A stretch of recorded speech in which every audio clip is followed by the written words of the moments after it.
Let's start. Good morning, everyone.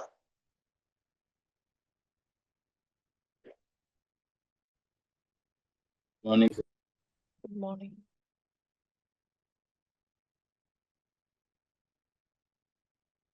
Let's start with your Unit 2 Assurance Services 1.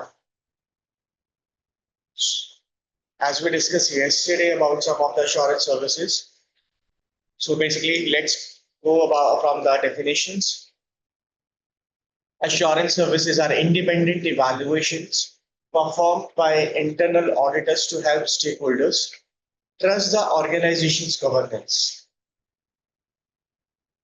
What does this mean?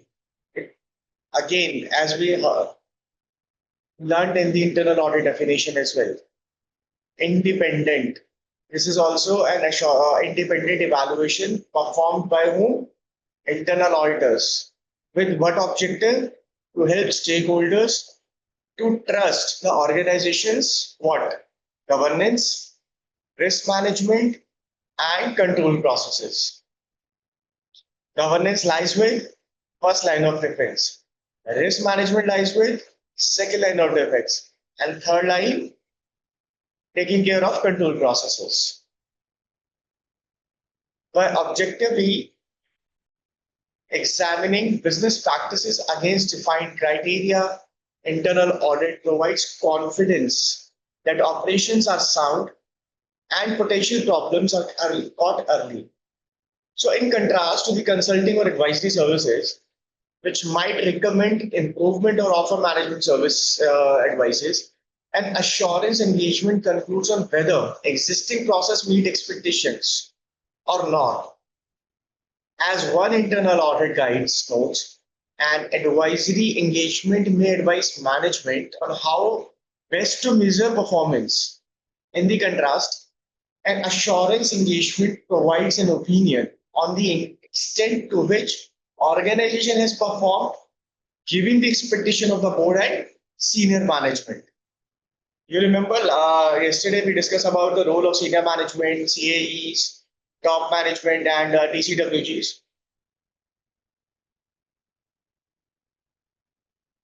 Anybody remember that? Yes, no? Yes, I'll share my screen. It's just an introduction. So once we start from the book, I'll share my screen. It is I just started from very scratch perspective, which is not covering from the book. I'll share my screen.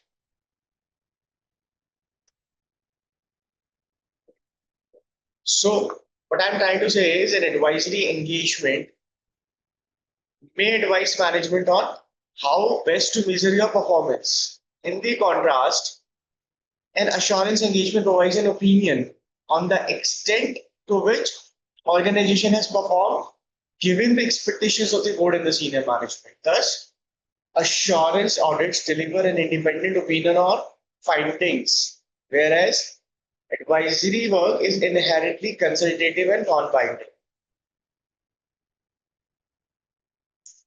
This is really important.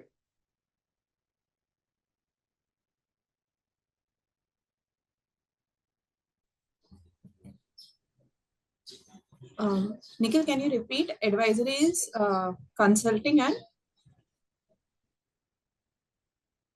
Your voice is bit coming. okay. You're saying Yeah, so I was asking you just now said advisory is consulting and not binding. yeah, because advisory services, when you advise on something, there is no responsibility lies with you. When you're providing assurance services, there is an opinion you are giving an opinion on the your testings, on the processes. But advisory is something someone comes to you and asking for some tax advice, legal advice. You are giving that, and the outcome might be different. This is the circumstances. But Okay. your advisory work is not binding on you, but your assurance work is binding on you as you are signing off. Okay. Thanks. Hi, Nikhil. So just add on the question. So do you mean in the advisory, we do not have any kind of responsibility toward the organization. It is just we are providing our best. Today your voice is coming a bit low. Can you please write in the chat box so that it's better to understand the question? Because I'm not sure, is it a problem with the Zoom call today? So voice is coming a bit low. Can you hear me now? Not yet. Okay, I'll put it in the chat box. Yes, yes, please. I'll address all the questions. My voice is coming. You're able to hear me properly? We can hear you, but there is a slight echo, I should say. I mean, like there's a Okay. Then I shift switching my headphones.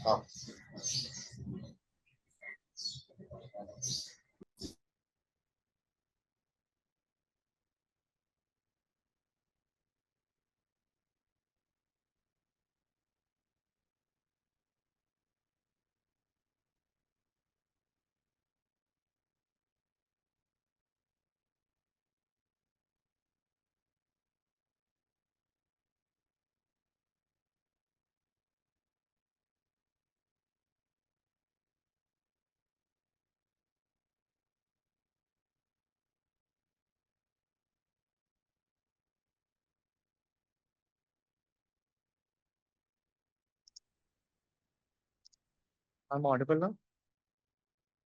yeah, better.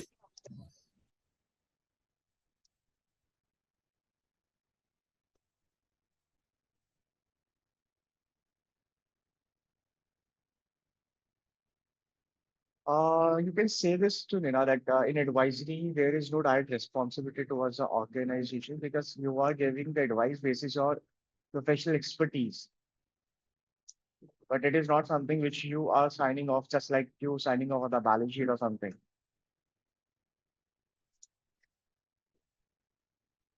So as CIA, in your advisory role, basically in internal audit or your consulting context, your responsibility is typically recommendatory and not executive. So you are expected to provide an independent or objective insights rather than giving some kind of executive orders or executive sign-offs. I can give you an example. If you are to give your advice must be well researched, professionally sound, and aligned with the applicable standards. For example, COSO regulatory frameworks. It involves a professional judgment, but you are not responsible for execution of the controls or decisions. And your outcome of your decisions taken means if your client is ignored your advice or misapplied it, the responsibility does not fall on you unless your advice was negligent or misleading. It happens with all the professionals. If a doctor is recommending something, and it's on us whether we are taking apply his advice on a rightly basis or not. If not, then doctor will not responsible for the outcomes.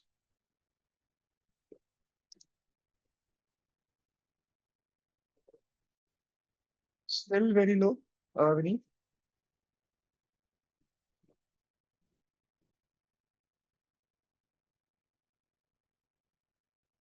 Hello.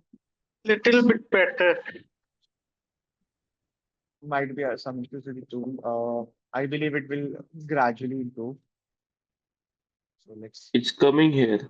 It's properly Okay. coming. Okay. So where we were, we are discussing about assurance audits. So your assurance services cover many things. Common assurance categories include your financial auditing, where we are verifying reliable financial reporting. It covers operational auditing, where we are evaluating the efficiency of the processes. It covers compliance auditing, where we are checking adherence to laws and regulations. It covers IT technology auditing. Everybody heard about IT audits? Technology audit or technology consulting?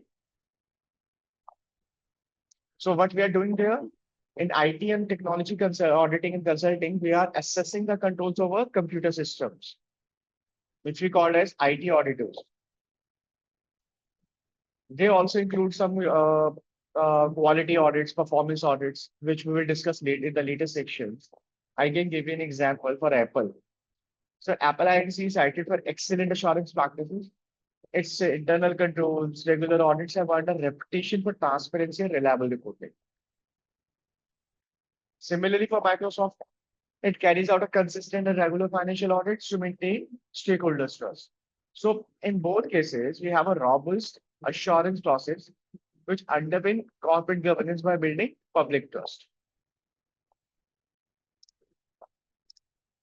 So, I'm sharing my screen to start with the book.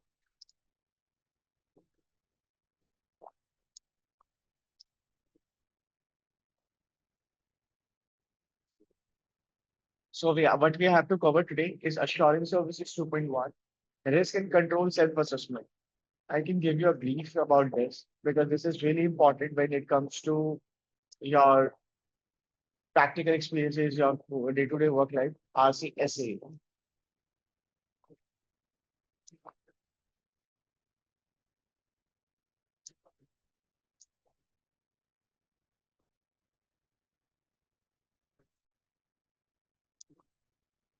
Audit with of third parties and contract auditing, quality auditing, security and privacy auditing, performance audits. So let's begin with your learn part one, assurance services. We discuss about the definition. Let's read it together. Assurance services are evaluation conducted by internal auditors to help organizations establish trust and confidence in their governance. Just like your question couple of minutes back about the assurance services and your advisory services. So in the advisory services, is there our role is to trust and confidence in the governance process? No. We are only giving advices as an into the advisory services where we feel on the basis of our professional judgment, experience, and basis of circumstances. It's on the client whether they are accepting it or not, applied it as expected or not. But it is not binding on us. But when we are providing assurance services, we are conducted by as an internal auditors with the purpose to help organizations establish trust and confidence in their governance process, risk management and control process. So they provide valuable insights to help organizations to improve what? This is very important. Sometimes it comes in the MCQs as well. Improve and maintain their operations, ultimately leading to greater stability and sustainability. Assurance services involve assessments in which internal auditors objectively examine an organization practices and processes. Can anybody help me with what type of processes an organization may have? Any examples? O2C, P2P, S2R, FSCP. What is these processes all about? Why we have to evaluate this? What we have to evaluate this? Why we are evaluating it? The process has already been there in the organization. So what is the relevant? We will assess the process and check if there are any what all risks are there and whether they are mitigating all the risks or not. What you are trying to mitigate? Mitigate the risk which exist in the process. Your voice is. Sorry. So whatever the risk in the process that exists, so just the check and note it if they are mitigated or not by respective control. Right.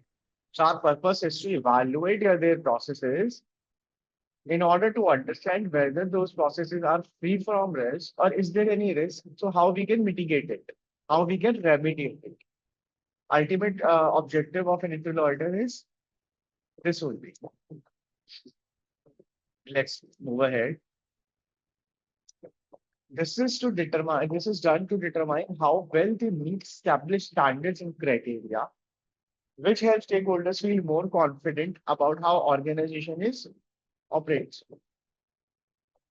I hope this makes sense. Now, just move towards the purpose. what is the main goal to take from assurance service? We are these assurance services is to strengthen the organization's ability to create and maintain value. Internal audit is something which is always been in value addition for the value addition. And I tell you, there should be at least one question on the value addition part. They might ask here and there, and your answer that what is the purpose of internal audit? What are you deriving from it? So it is for value addition, adding value to the processes. So by providing independent assessment, internal auditors help ensure organizations run efficiently, complies with laws, and effectively manage risk and properly safeguard its assets. So just look one by one. Efficiently, we already discussed that it should not be like that every process is working in isolations. Nobody knows what to do.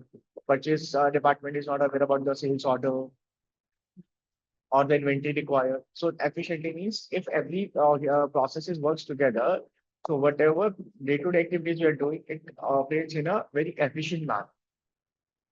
But this is really important. Complies with laws. Can anybody give me one example of complies with laws and which results in some kind of penalties on the organization for the non-compliance? Any example you come across?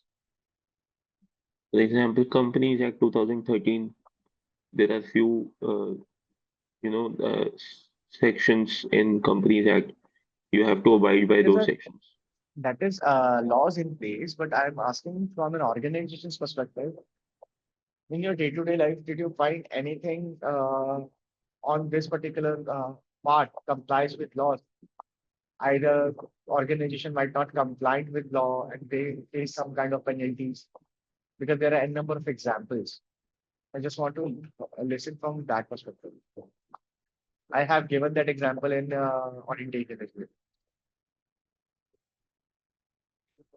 But what might result due to this non-compliance? Everybody heard about the financial frauds? We discussed about Satya, we discussed about WorldCom. But there was two recent examples of non-compliant with laws and it results to penalties and demolitions. Everybody remember in Noida, a few months back, there was Twin Tower, which was demolished on the order of Supreme Court. Yes, no.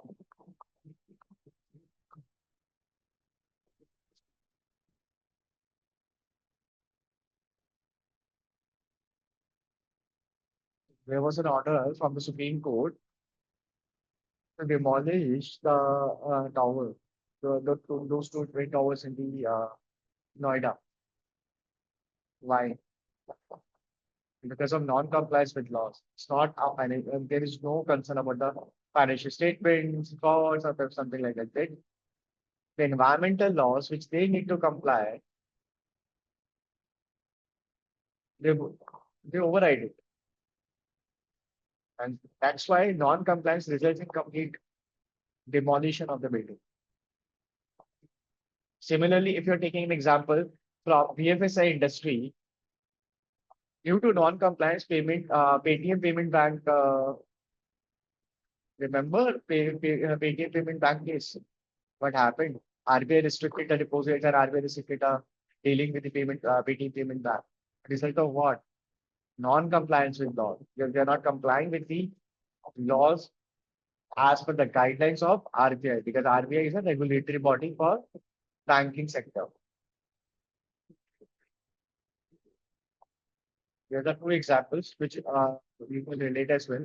That if organization is not complies with laws, it might result to impact its going concern as well. It might be happen that organizations come up with some of the kind of strict restrictions on dealing, just like Paytm Payment Bank. It might result in insolvency. It might result in complete closure of the business. So the importance of compliance with laws is really, really important. And being an internal auditor, we have to focus when we are doing some kind of regulatory reporting. So this is really important that when we are doing preparing some reports, returns. So we have to make sure that our client is complying with laws, and if not, you have to properly make a provision of it and identify what could happen if they are not in case of non-compliance, or what type of penalties they can. Uh, Almost 10 years back, there was a mindset that only financial uh, impact can be taken care, or auditor is majorly concerned only about the financial impact. But this law complies with laws as we are stepping into the new of digitization, such like cyber AI, cyber security. The compliance with laws is very, very important. And if you're not evaluating as an internal auditor, our client may face any penalties, any kind of negative business audit covered by the regulatory bodies, stakeholders, or it might result to end up with doing business and complete closure as well. Many companies are still in insolvency, from the real estate sector to all different sectors. I can give you the real estate sector example. Have you already heard about Amrapali project? But that was not just due to compliance with non-compliance with laws, because of financial irregularities as well. But as an auditor, whosoever will be the auditor, they needs to highlight those irregularities in a real-time basis. But they were unable to do that, which is resulting in the takeover of Amrapali projects by NBCC under the Supreme Court governance.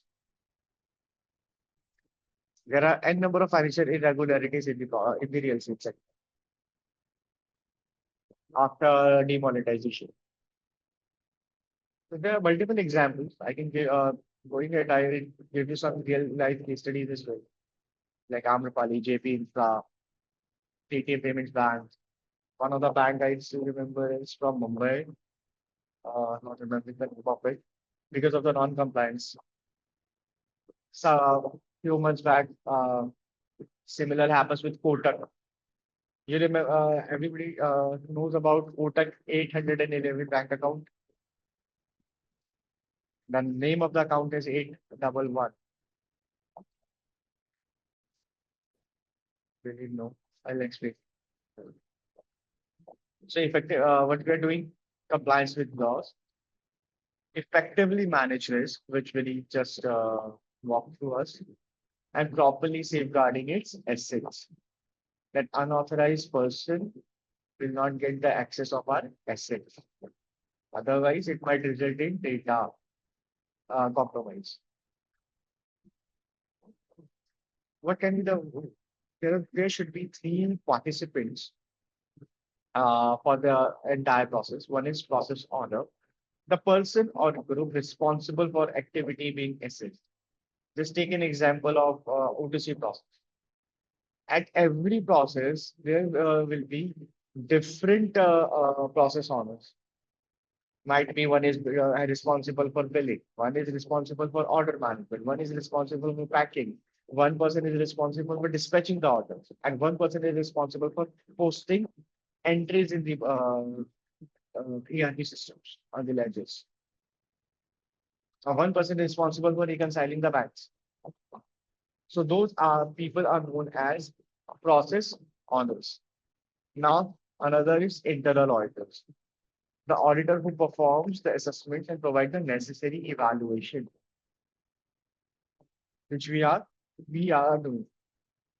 Third, the user, the individual or group who will use the results of the assessment for decision making, means stakeholders. Any questions here? No.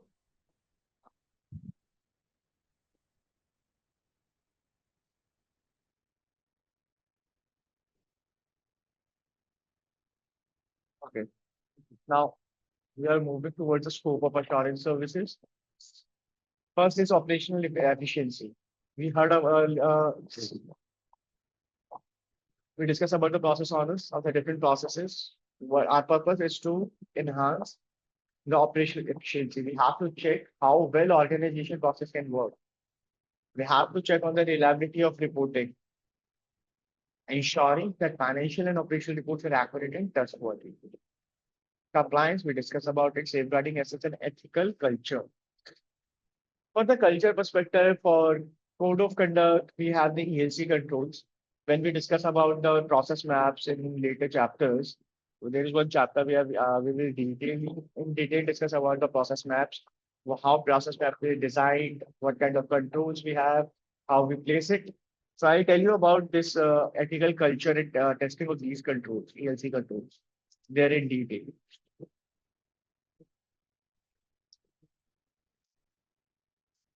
Now,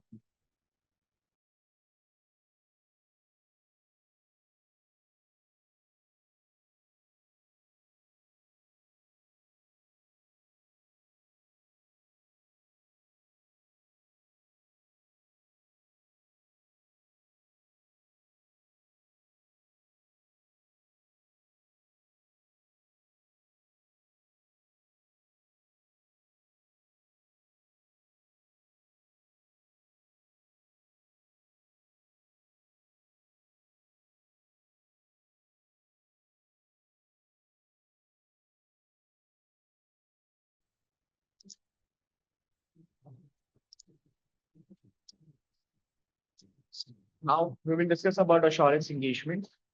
So unlike an external audit is limited to financial statement, the potential subject matter covered by internal audit assurance engagement can vary significantly. Because external auditors is majorly concerned about the financial statement. They are just taking calculations, doing some work around the financial statements only. But our as an internal auditor, our scope is bit wider. So IA loosely defines governance, risk management and control process again. Governance is a combination of processes and structures implemented by whom? Board. Doing what? Inform, direct, manage, and monitor the activities of the organization towards the achievement of its objective. Anybody of you look into any kind of audit report yet? Any company's audit report? I'll explain you this on the basis. Well, I'll show you in the next uh, meeting. I'll show you those reports as well. Anybody of you ever read about it? Any detailed audit report? Any company?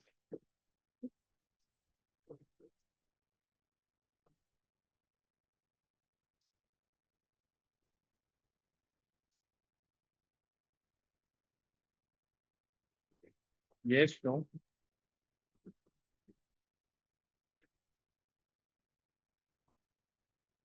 In audit report, there is a section, a board responsibility statement, which is a mandatory compliance by Indian Companies Act Section 134.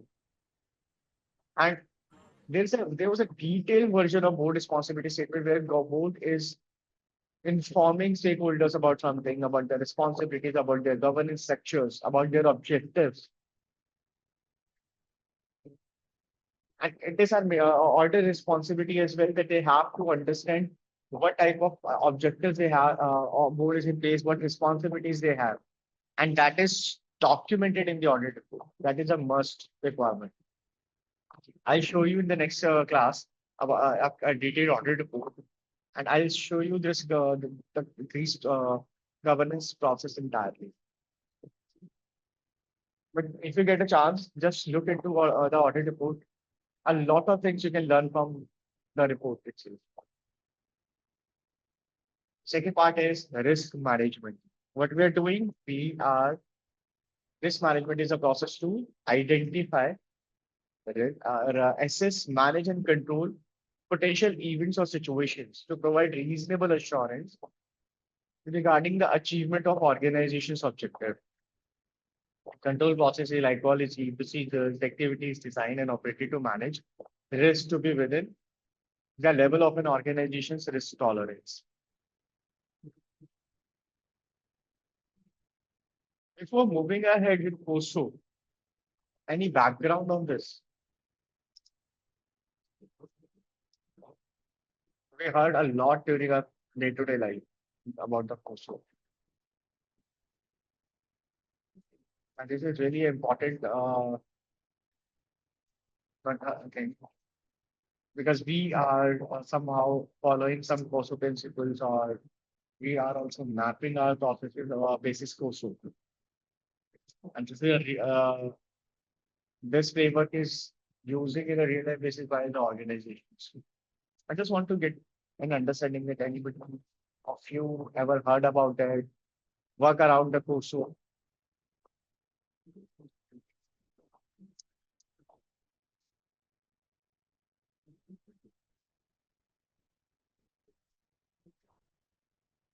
No, No, sir. I'll explain. Yes. So I've heard about COSO and basically used You heard about COSO components, COSO principles, why principles. we are using it, how we are using it. Yeah, so I don't I don't recollect all the principles, but yeah, I know that there are 17 principles, 5 components, Right. that way, and how that matrix works. I don't recollect the principles, yeah, but that is what I know. Uh, Let me give you every one of you the background of COSO from a historical standpoint as well. So the COSO framework, formerly we know it as Internal Control Integrated Framework, developed by whom? Committee of Sponsoring Organization of the Tradeway Commission. Just remember this word because it might ask in the full form can be asked in the exam. And I'm putting it in the chat for your reference.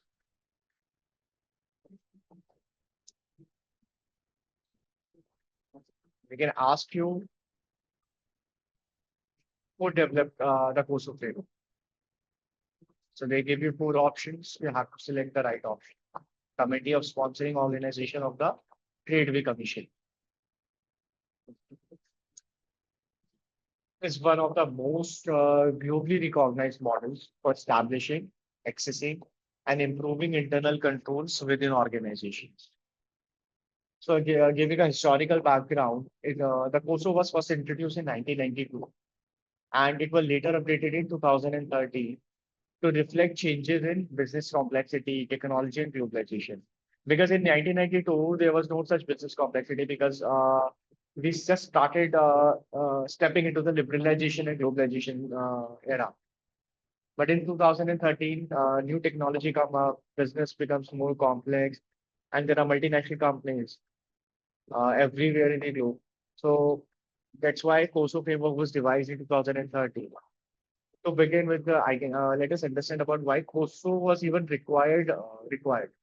So in 1980s and early 90s, corporate fraud and financial scandals such as in the early 2000, I gave you an example of Enron, WorldCom, and other companies shook investors' confidence. So there was an urgent need for the structured framework that organization could rely upon to prevent fraud, ensuring compliances and safeguarding its stakeholders' interests.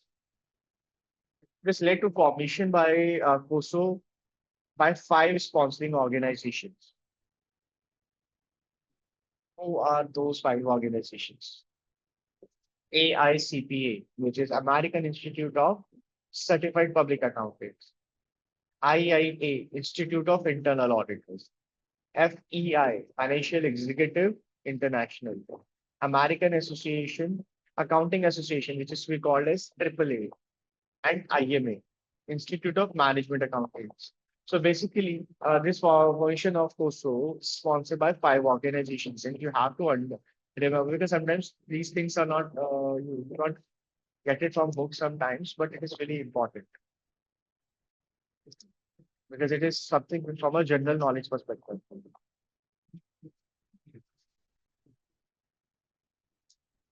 I'm typing it for you.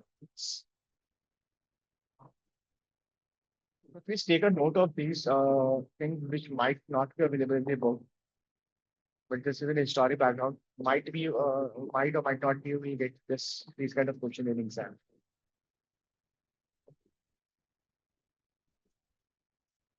Just remember these 5 names.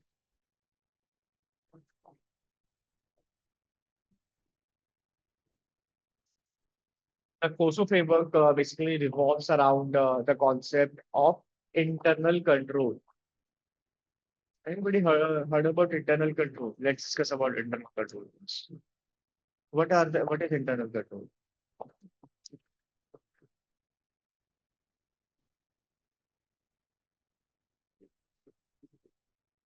Because this word we are going to heard a number of times. Anybody knows about internal control, type of internal controls?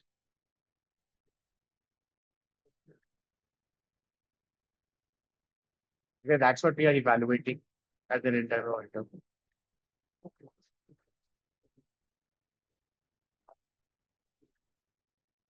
No, to ensure that the work is processed correctly, the steps are processed Right. correctly. But The what are the internal example controls? the controls that are in place to double check before we are rolling out the output to the stakeholders. It might include at a process level or at a step-by-step level. For example, the 4I check, segregation of duties. Right. Absolutely. Right. So internal control is basically a backbone of, if I'm summarize your understanding is, it is basically a backbone of sound governance and your risk management because you are assessing the risk. Internal controls come up with few objectives, which you already discussed. For example, accuracy of financial reporting, compliance with laws, operational efficiency, safeguarding of assets and prevention and detection of fraud. But there are 3 types of internal controls: preventive, detective, and corrective. These terminologies, I believe everybody of you heard some point of time. Preventive controls, detective controls, and corrective controls. The purpose of preventive controls is to aim to stop errors or fraud before they occur. Examples: access controls and authorization protocols. Detective controls, it's identify issues after they have happened, which we are doing as an auditor. Example come as audits and reconciliations. And corrective controls means addresses and fix problems once they are detected. Examples, backup systems and disciplinary actions. And if you're talking from the components of internal control system, similarly to COSO, we have 5 components of IC systems: control environment, risk assessment, control activities, information and communication, and monitoring.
So therefore, let's read out from the book. The Committee of Sponsoring Organization of the Tradeway Commission also defines internal control as follows. Internal control is a process effected by entities, board of director, management, and other personnel. So are we responsible to implement it? No. Its board of directors, as per the legal requirements as well, it is the responsibilities of them to implement internal control systems in their organization and certifying it. As per Section 302 of SOX, Sarbanes-Oxley Act, it's the board of directors' responsibility to implement these internal controls and certify this. That before auditor has to pick up and start testing that hey, we are implementing these controls and it is operating effectively. The regular and quarterly certifications they have to provide under 302 for their internal control systems. And other personnel designed to provide a reasonable assurance, not absolute assurance, regarding the achievement of objectives relating to operations, reporting, and compliances. So operational objectives relates to effectiveness and efficiency of operations, including operational and financial performance goals and safeguarding assets against loss. Second is reporting. The objectives relate to internal and external financial and non-financial reporting and may include reliability, timeliness, and transparency of such reporting. Third is compliances, which we already discussed as well. Adherence to laws, regulations, contracts, policy procedures, and other requirements. So assurance engagement reviews some or all of the following internal control components, which we discussed. Control environment. Control environment is a tone of the top management where they are sitting or their environment where they are running their businesses. Risk assessments, control activities, information communication in the monitoring. It's very important relationship with external auditors. Why internal auditor require a relationship with external auditors? What they are doing their work, we are doing our work. Is there anything which we require to deal with, to have communication with external auditors? Or in past or your present, you anybody and at any point of time, you will be part of that conversation. You was part of that conversation with the external auditor, being an internal auditor. Anybody of you? Anybody of you have you ever taken walkthrough meetings? Maybe our work, Yes. whatever the internal auditor work has defined, some part of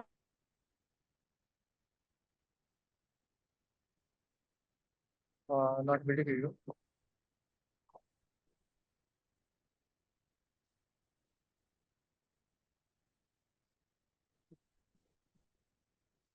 Basically, the external auditors are responsible for financial audit of the organization's financial statements. Financial audits conducted by internal auditor typically do not replicate their work. Instead, as an internal auditor, our focus is on the effectiveness of the ICFR. Means whatever your financial statements shows the outputs, we are not much concerned about the outputs only. We are taking care of the risk around those reporting processes, which we call as internal controls over financial reporting processes. Means external auditor is visually concerned, whatever facts and figures comes to them, either from balance sheet, income statement, cash flow statements, they are correct or not. But we are analyzing risk around these process, reconciliation process, revenue process, payroll process, cash flow process. We are taking care around the risk that whether SOD is maintained, whether proper variance, if there is any variance there, whether they explained or not. Is there any threshold defined? On what basis threshold was defined? Is there any variance above the thresholds?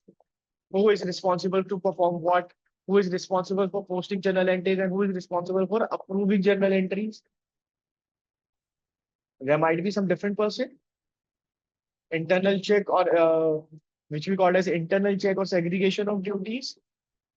So that type of risk, that type of process we are evaluating. We are not evaluating the financial statements. We are evaluating the controls around the reporting processes. Because if that is addressed, ultimately the risk in the financial statements also get reduced. That's why this relationship is necessary. So while external auditors is doing their part of work, while they are evaluating the financial statements, its duties lies on us that we have to provide our opinion on the risky part, risk around their financial reporting processes. So on the basis of our opinion, on the basis of our testings, they can evaluate that, hey, if internal control over financial reportings are working effectively, the risk of fraud, risk of errors in the financial statement is also get reduced to an acceptable level. So they can leverage our reports to perform their financial statement audits. Is it making any sense? Any queries here?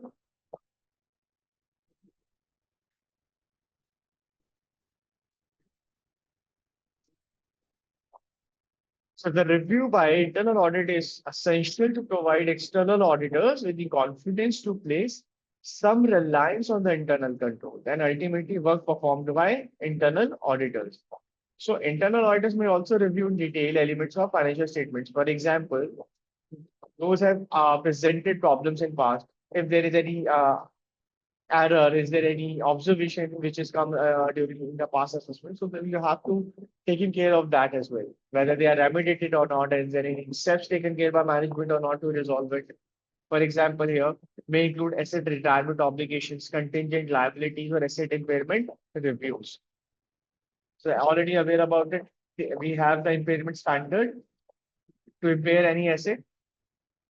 We have a accounting standard as well on the contingent liabilities, be it from IFRS standards, US GAAPs, or internal accounting standards.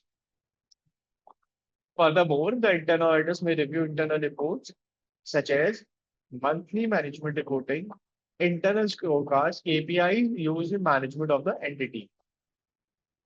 In conducting their audit, external auditors may partially rely on internal auditors' work. Why it is mentioned partially? Why not fully? Why only partially?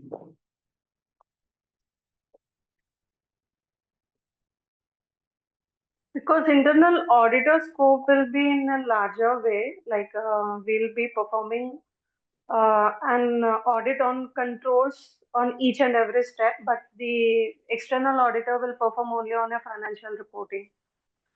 So if they are only relying partially on our work, Because they have to then give their independent opinion. So they'll have to perform their own set of tests. Acha. guys, I'm not able to hear your voice in a like complete proper manner. Please a bit connected from your end. Okay, can you hear me now? A bit better. Yes. I was saying external auditors have to give their independent opinion. So they will have to perform their own tests so that they are able to give their opinion, and therefore they rely only partially on the work performed by us as internal auditors. As an internal auditor, this is our definition as well that we are also giving independent assurance. So we are giving an independent assurance based on the testing performed by us. If the external auditors also have to give their own opinion and their independent opinion, they cannot rely completely on the work performed by the internal auditors. They have to do their own testing, own work to get to that opinion. Right. So in that case, there is a during the scope of work when it was defined at the starting of the year. I told you about engagement letters, internal audit charter. So when we are evaluating the internal controls over financial reporting or any other processes, so there is a clear-cut bifurcation from the external auditors itself that, hey, we are going to test this set of controls or this set of data, and rest you will test, which they will pick up the critical part. They might pick up the critical part, but and as an internal auditor, we are not going to test those controls, which we call as reliance and non-reliance controls. Reliance controls are those controls which external auditor is taking care of, testing by they are at their end only. And as an internal auditor, we are testing non-reliance controls. That's why they are partially rely on us. It might be a case that they are also picking up some of the control, our controls as a sample because their scope is a bit wider because they are certifying the start audit report, which is majorly relevant for the stakeholders and the other industry practices. That's why they are partially relying on us. They might ask our opinions, they might ask our assessments as well, and they have full rights to use our reports wherever they need. That's Nikhil, why can our you role. please give me examples of corporate audit? There are three kinds of audits, right? Corporate audit, external audit, and internal audit. So I'm just clear about internal audit and external audit. What is corporate audit? Corporate audit means, let me show you. No, I heard about the corporate audit also. Like What is while I'm corporate audit? preparing. You heard about it. Let me show you I something. don't know. Yeah, please continue. Let me show you something. I'm finding it on the uh, member sections.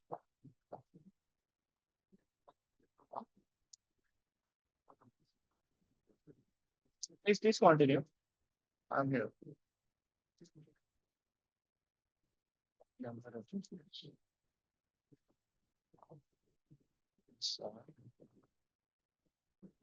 Let me show you if I can get this answer, because multiple type of audits we have.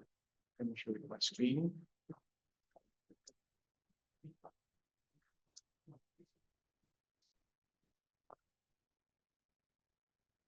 We have just something here.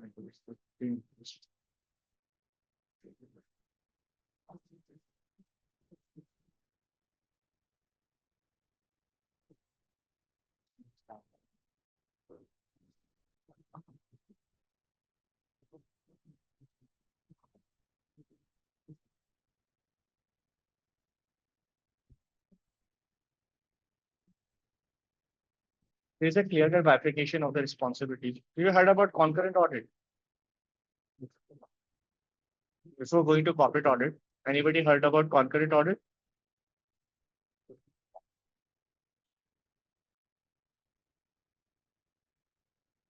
Compliance audit?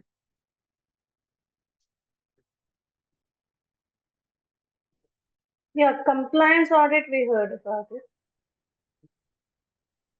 Because they have changed some sections. I can show you the relevant work paper as well on the website.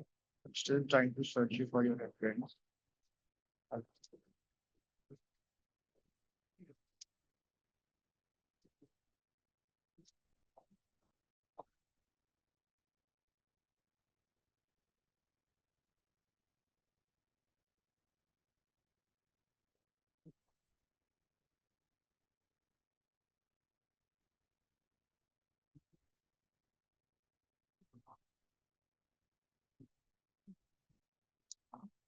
Heard about operational audit, performance audit,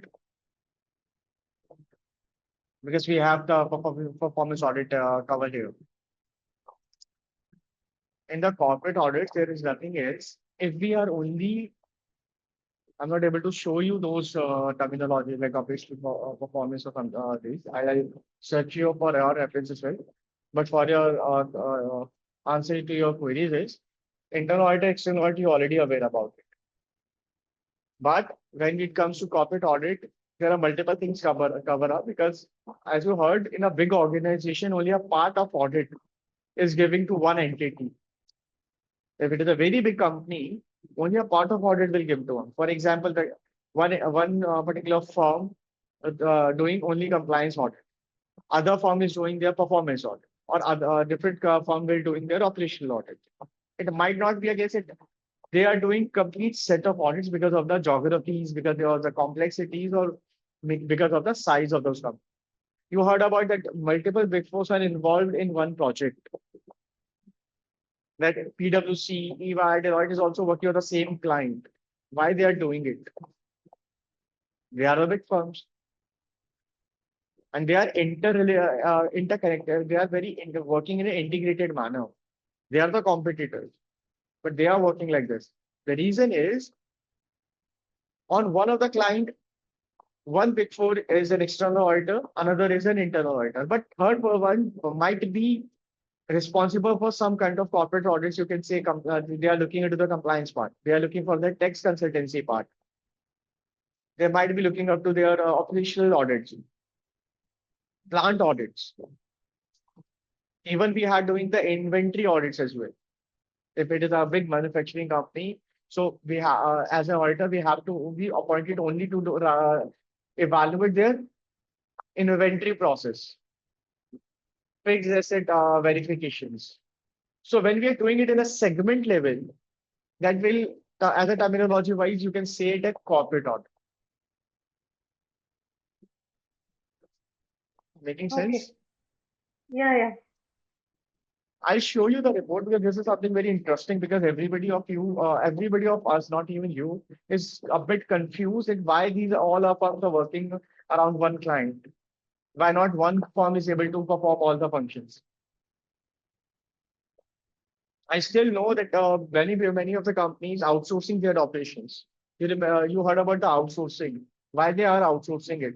Because by their own they are not able to perform it because of either the scope limitations, either because of conflict of interest. So what they happen? The client remains with them, but they are outsourcing their other functions. For example, the inventory management, plant audits, fixed asset audit to other firms.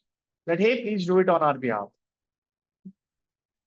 And they are majorly focused on their core areas such as internal audit or the external audit. Okay, there nobody wants to lose the client.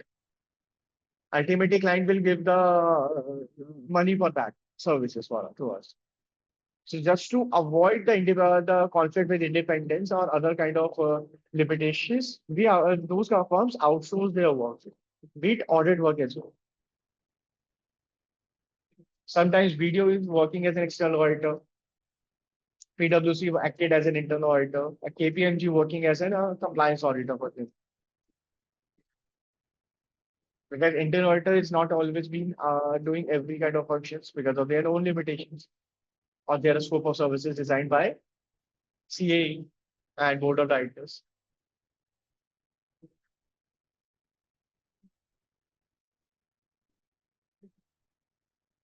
I'll show you sometime because I have that thing. I like some because they have changed something here.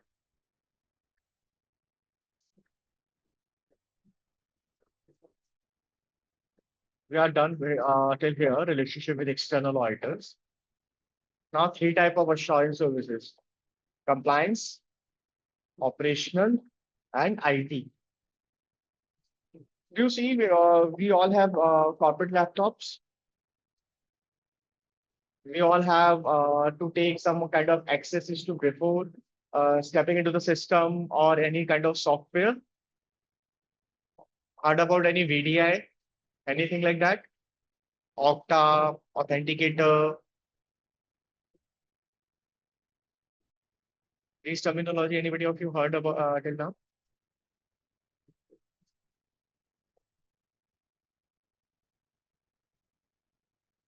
We have to change our password every 60 days, every 90 days. Why we are doing it? Security Why we reasons. require the security reasons? And did you think that those whatever activities we are doing or across organization everybody is doing is traced somewhere? And that can be a part of our audit? Yes, maybe. It's 100% should be. It's not maybe, it's 100% will be there. Because as an IT auditor, it's our responsibility to audit the access controls. First of all, we are checking that whether authorized access provided or not.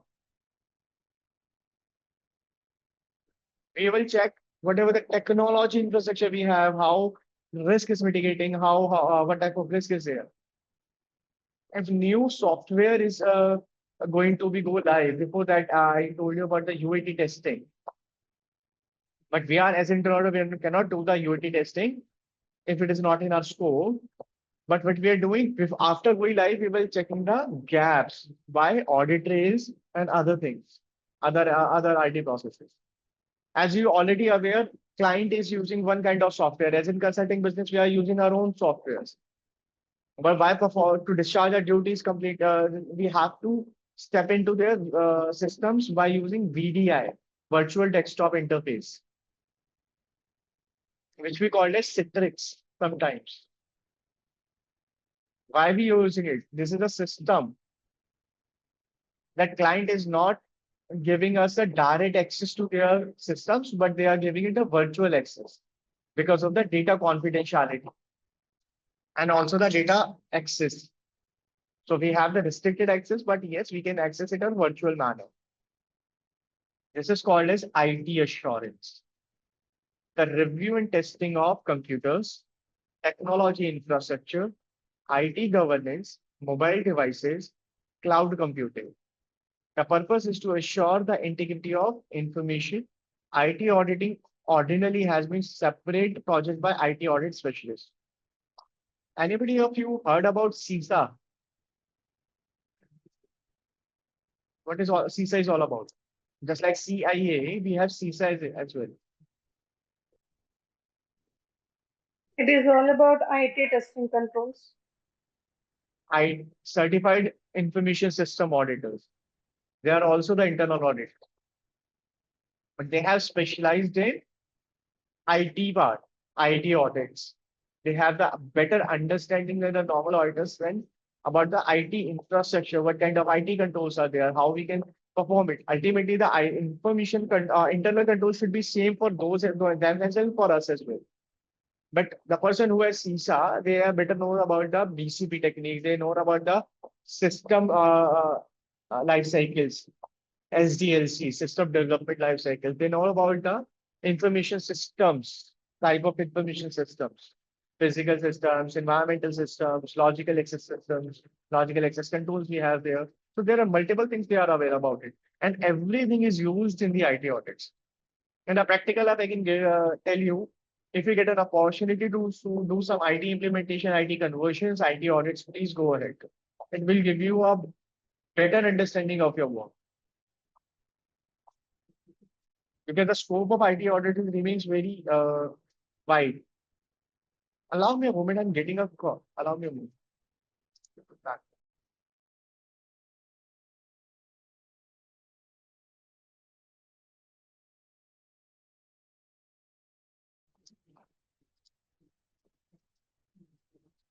So compliance or assurance is the review of controls intended to ensure organizational adherence to relevant laws and regulations, contractual arrangements, internal policies that support compliance and other organization objectives. Example is auditing the process and sign off on annual requirement for employees to review and agree to corporate code of ethics. Operational product quality, customer service, revenue maximization, expense minimization, fraud prevention,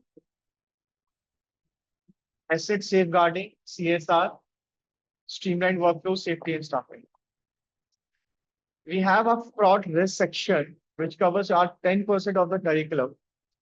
I'll tell you about all type of frauds, what type of prevention mechanism we can implement in the organization to prevent those frauds. That's going to be a good session as well. So our next point is risk and control self-assessment, which we call as CSA.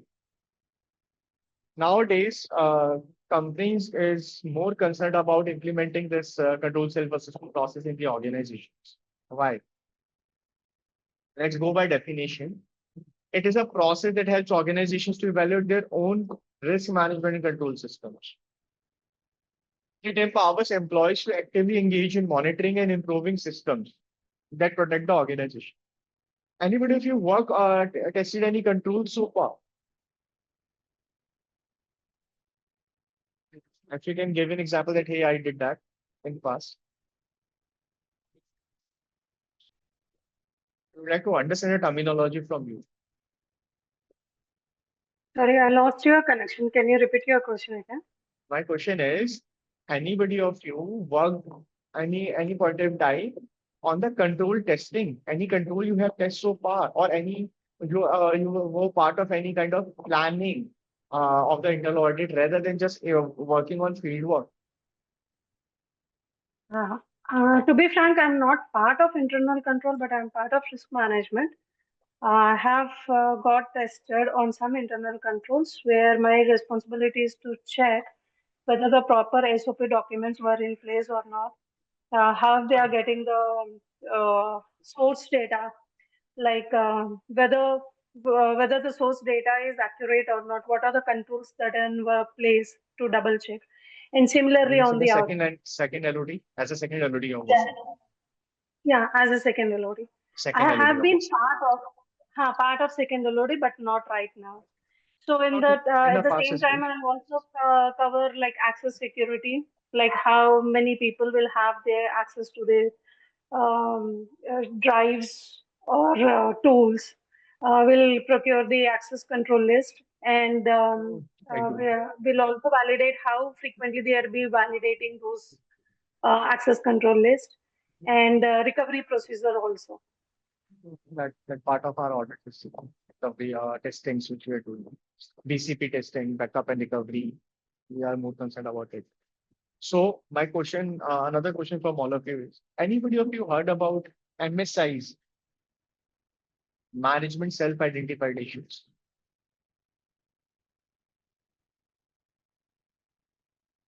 Let me explain you. First, when we are testing those issue controls and identify some issues which we call as auditors, we identify as an internal auditor. But sometimes it happens that management, who is directly responsible to implement and operate those controls, so sometimes by their own self-assessment, they come up with the deficiency and they highlight it in their tool to the auditors in the tool that, hey, this is the gap we have identified in our process and we will remedy it in the this particular timeline. So we called it as management self-identified issues.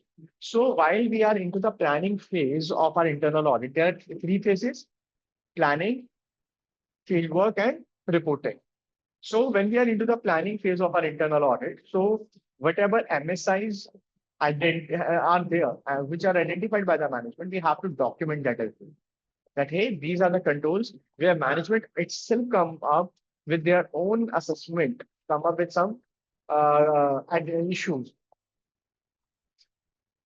So that is part of our planning, and then we will identify that what are those gaps, how they come up, what is the remediating plan, till when they are planning to remediate it, and how soon we can retest those controls to check that whether the remediation plan was successful or not.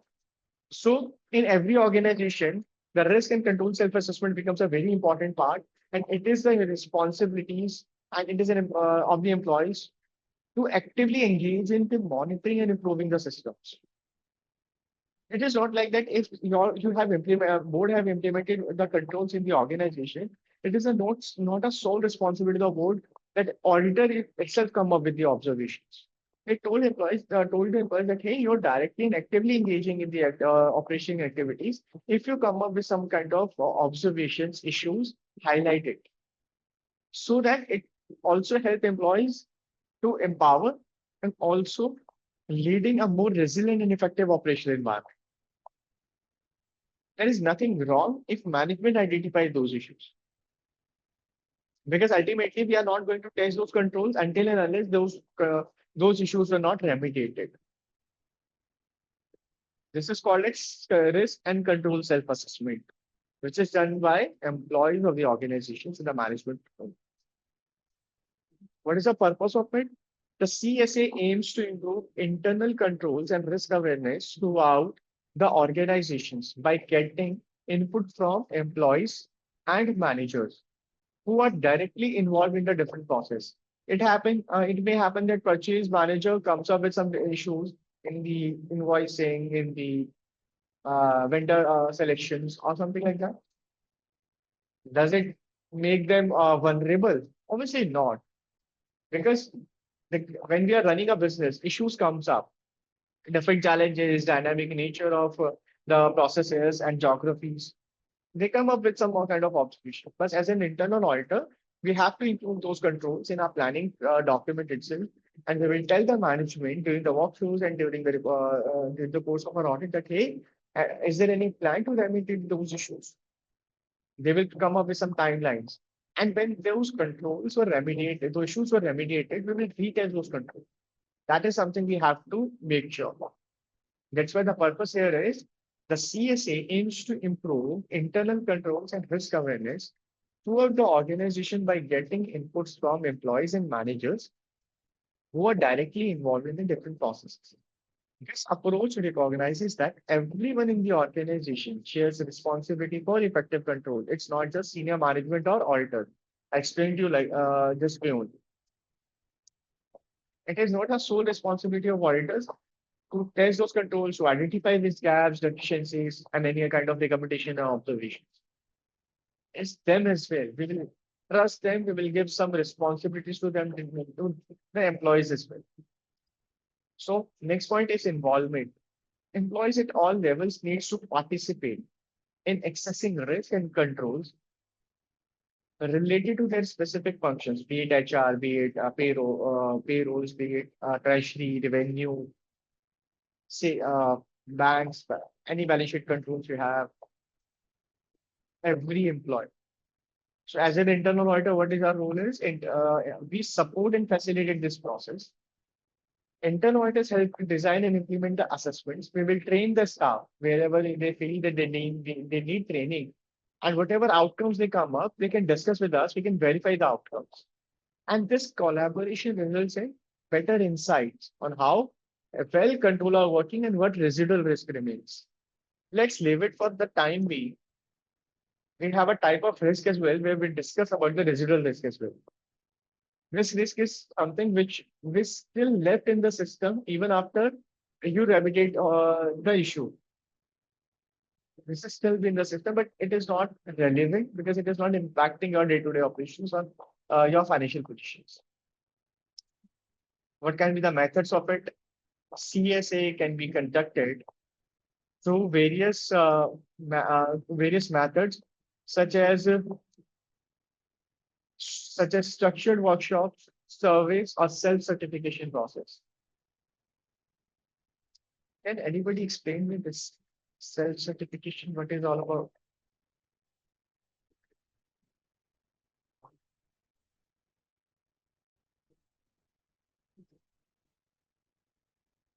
Why we require self-certification, and but is there any law behind it?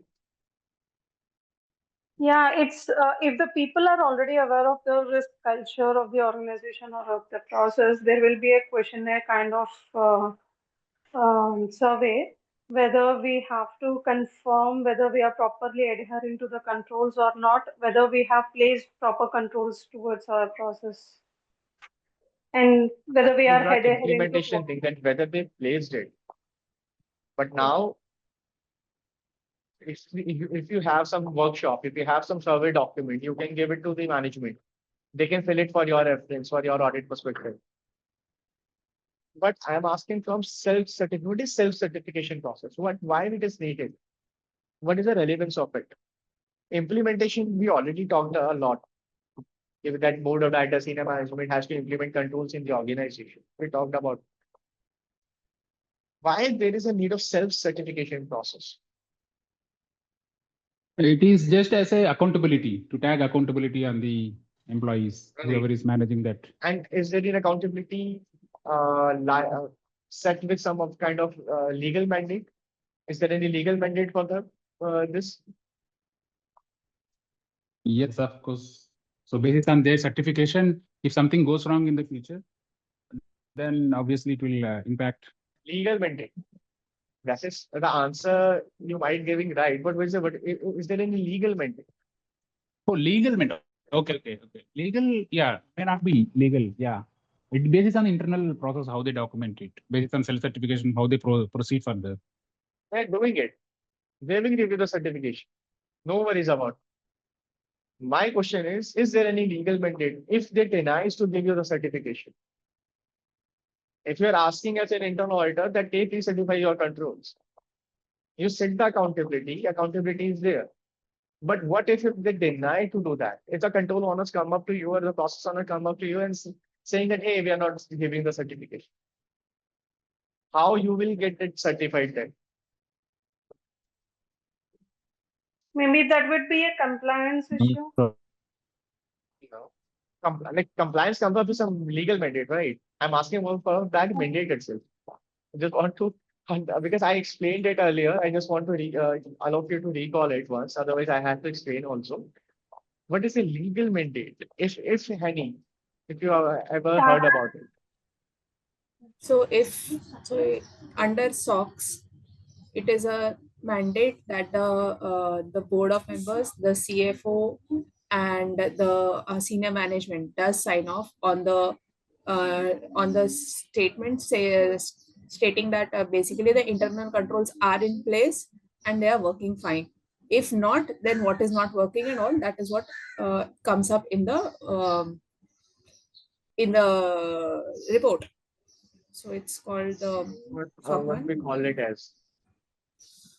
it's the SOC 1 Even report. using it is something very important for internal auditors. We all know about it. Is it management oversight? Nikhil? Let me explain it. No worries. I'll show you on the screen. Objective assurance. It's not about assurance. I'm asking about the legal mandate. Your Yes, answers sir. are not bad, not wrong, but this question is specifically related to legal mandate. You heard about this section? Neha, Self-certification is not legal. Mandate. I'm showing it on our screen. Section 302. Yeah. So this is what I was trying to refer, but I was not recollecting the number. Yeah. 302 SOX certification. It's really important. It's really mandate. It's just a mandate requirement for auditors as well to look into these certifications. And as if your guys ever worked on second LOD, you guys will be responsible to get the certification done and to hand over this to the auditors.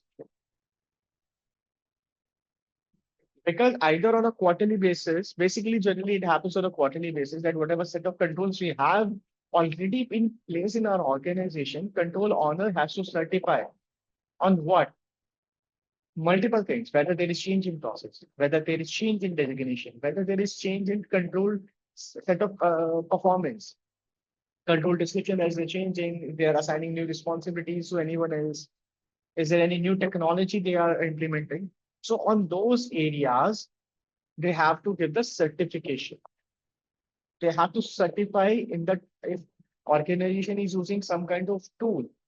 So what they need to do, they have to certify it, and it is a mandatory requirement. Otherwise, what happened is if any particular control owner is recurringly not approving it, it might he or she might get fired from the job as well, because this is a mandatory requirement. SOX 302 certification.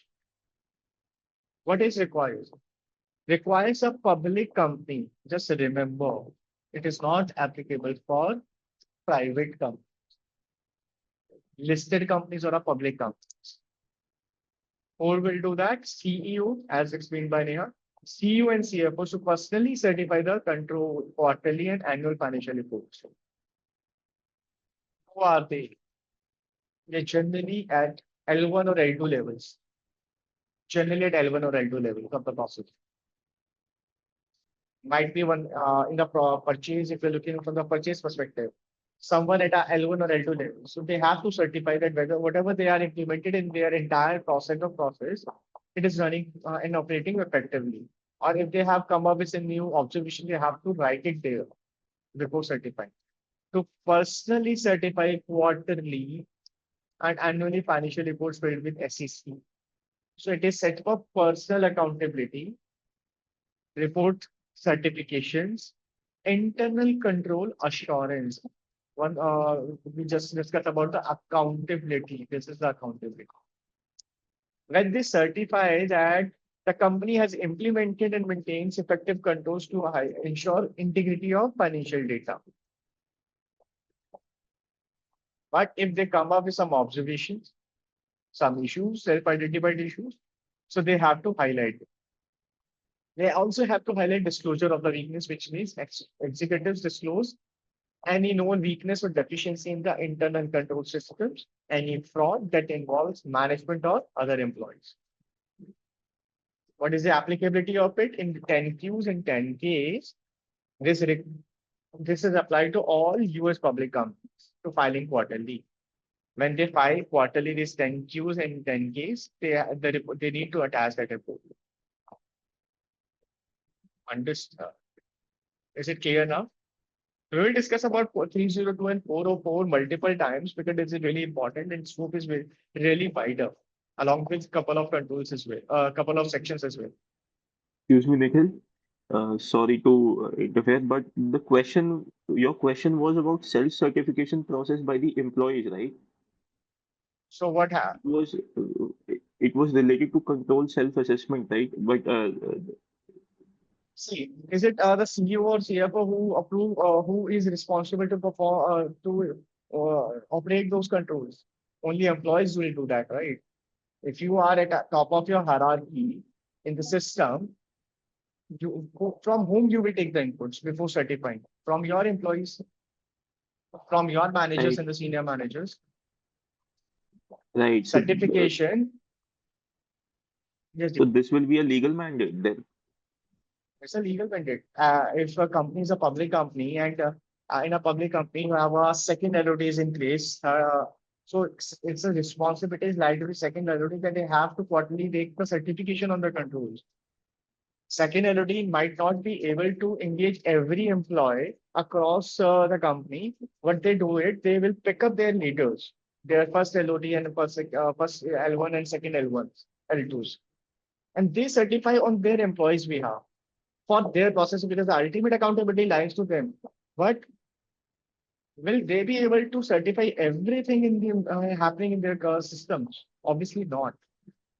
The responsibility ultimately is come down to the managers or the employee group.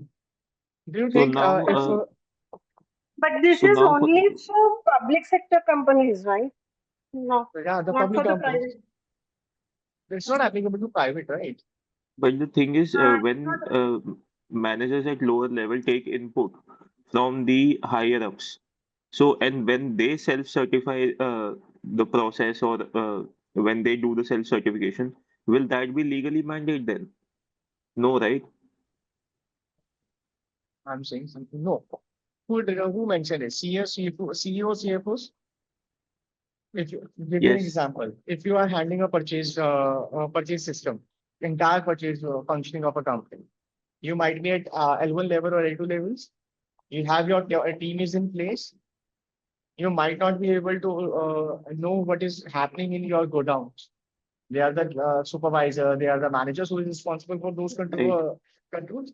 You might be not aware about what purchase billing is going on, what type of vendors you have. They have a separate system for it, but you are heading the entire system. So for Right. all, if you have 10 controls or 15 controls in place, but the responsibility is to you to certify that. But will you able to do without taking the giving those responsibilities to your managers and employees? That hey, self-certify. If you have identified any issues, just highlight it to us. That is the empowerment, Oh, right? Board is giving. yes. CEO, CFO is a part of the board itself. They are giving responsibility as we discussed here as well. Let me show you my screen again.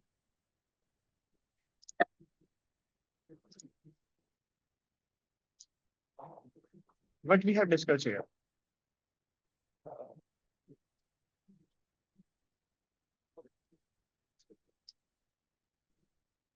Not just senior management or audit. It is not saying that senior management will not do it or it does not will not. Everybody is responsible. But senior management, how they will know that whatever is happening in their systems, they will take the inputs, they will discuss with your their specific teams. Might be a case that one CFO is handling one process, another CFO is managing another process because there is a very big company. Give different geographies are altogether there. Just like we are Okay. working in a So, corporate, we are reporting to our leadership, right? But whether our leadership known for, if say, if one leader has 15 managers and 5 senior managers and other team is in place, and they are that particular team is handling for at least 100 clients as an internal audit. Our leader, everything knows everything about what I'm doing, what you are doing, what other one doing? No. No, right. But when it comes to certify something, what they will do, they will give us the responsibility and discuss with us. Then they will sign off on something. Without our involvement, they cannot sign off, right? This is the same process Right. follows here. The risk and control self-assessment done by the employees and the delivery management. So whosoever is responsible, whosoever is actively operating those processes, and then they, on the basis of it, they will give the report to their higher management. And then on the basis of the report, auditors will start working.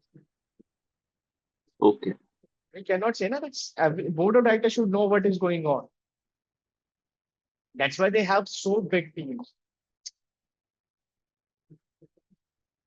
Understood. This is kind of a delegation of responsibility at Yes, the it is lower a level. delegation of responsibilities because if you are handling team of 20 people, 20 managers, and 20 managers are responsible for five sub processes, do you really think it is feasible for you as well to know everything what is going on in day-to-day operation? No. But ultimately, side of responsibilities lies to you. Similarly, uh, if you remember about the engagement partners, you heard about it, EP and EMs. Ultimately, who signed the audit report? EMs or EP?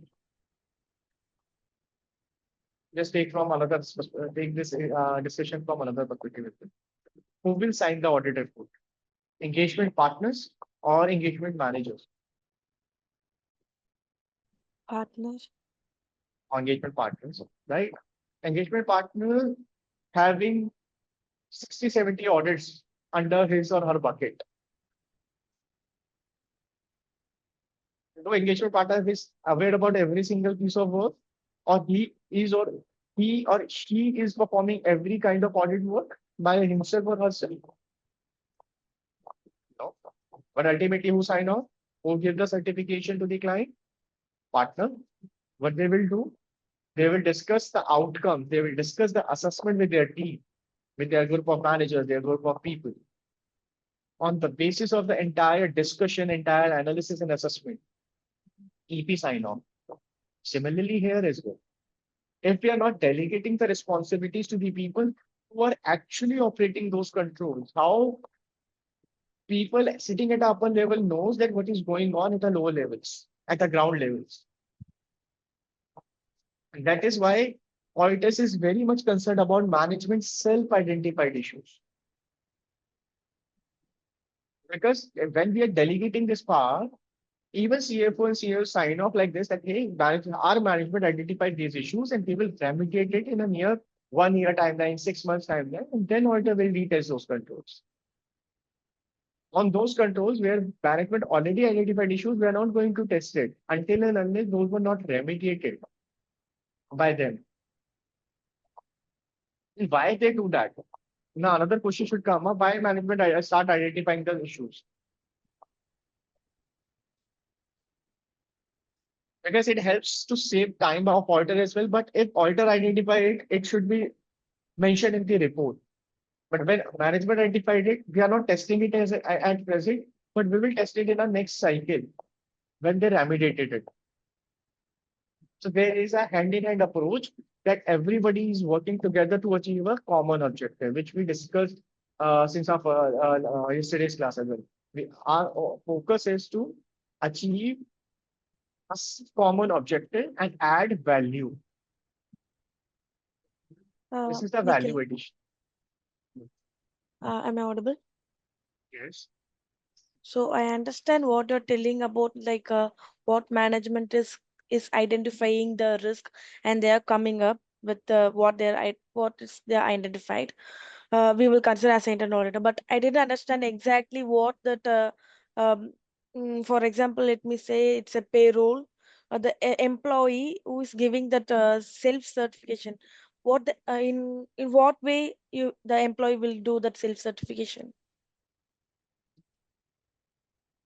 I'm not understanding. But if there is any gap, if your control is saying that XYZ person needs to perform this control, let's take a very simple example. I'm not giving Okay. it more complex thing because This module is not all about it. Your other modules will cover this part. But let me give you a very simple example. If your before release of your payroll, it is defined that a manager should sign off on the payroll report before it gets released to all the employees of the company and prepared by someone below the level of manager, right? But what happened is manager is not doesn't sign off, but someone other than managers without delegation of authority signed off that report and payroll get released. What will happen? There is a complete breach of SOTs. Yes. Don't you think that person or the people from that process come up with the self-certificate or self-identification of issue, self-certify that hey, this is not something which needs to be happened. There's a clear breach of SOT, and we have identified this for this breach of SOT for this particular month, and we are highlighting it to our CEO, CFO, so that they can highlight it when certifying the controls, and they can tell them that they will mitigate in the next 6 months or 1 year. No. But what if external auditors identify this? Yeah, we will classify it as a like a deficiency in the control. There is We no, can, yeah, we can do that. But if auditor identify it, it is called as a deficiency. yeah, Clear what is deficiency. But when management identified it, it is not called as deficiency at that point in time. okay. That called as management identified issue. That is still part of your risk control matrix. That is still part of your planning. Mhm. But when management identified this, means management already red flag it. Okay. There's a two difference when management as a business, I'm identifying something, and as a you identify something, which is more critical. You When identify the something, external auditor is identifying it, right? it will be more More critical. critical because ultimately it leads to a negative opinion, adverse Yeah. opinion in the report itself. External auditor will not going to hurt you that why it happens. They're simply saying it happened, I'm documenting it. That's why we are giving the this concept comes up that the self-certification, self-assessment. Okay. Ultimately, the responsibility lies with other engagement partners and your leaders. Ultimately, they will sign off.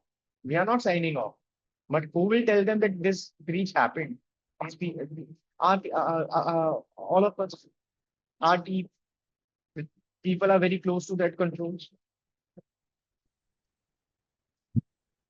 Okay. Understand? Understood. I'll explain you for multiple things in the process map chapter. You will find that lecture very interesting. I can give you the real life examples as well. This chapter is also very big. So role of internal auditor, we already discussed methods, benefits. It enables employees to continuously monitor and enhance the risk management practice. How internal auditor choose CSA, internal audit and the function units functions collaborate to produce better information about the working status of control process and significance of any residual risk.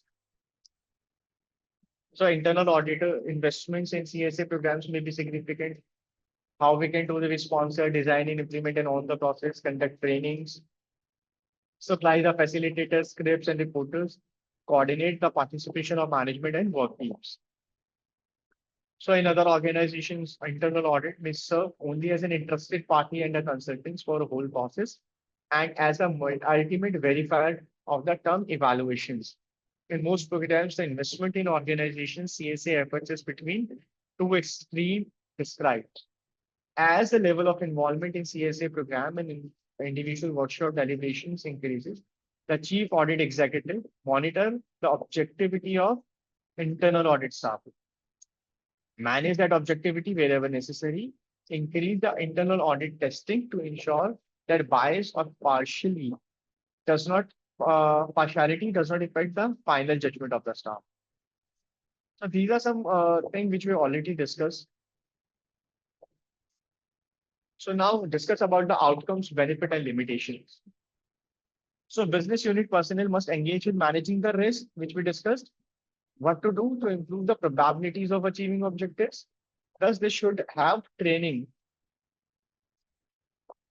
You understand that we are also giving trainings to the control owners. We are giving trainings to the staff about how they can perform their control, what is expected out of them. So from that training and experiencing that how they can assess the risk, how can design their related controls. Sometimes it happens that one control is in place, but there is a need of implement one more control because there is a risk which is not able to that control is able to mitigate. Some split controls we have, some de-scoping controls we have. So what we are giving them training and experiencing of doing what so that they can assess the risk and design the related controls. If any more control is needed, they can design it. It could be informal, soft controls are more easily identified and evaluated.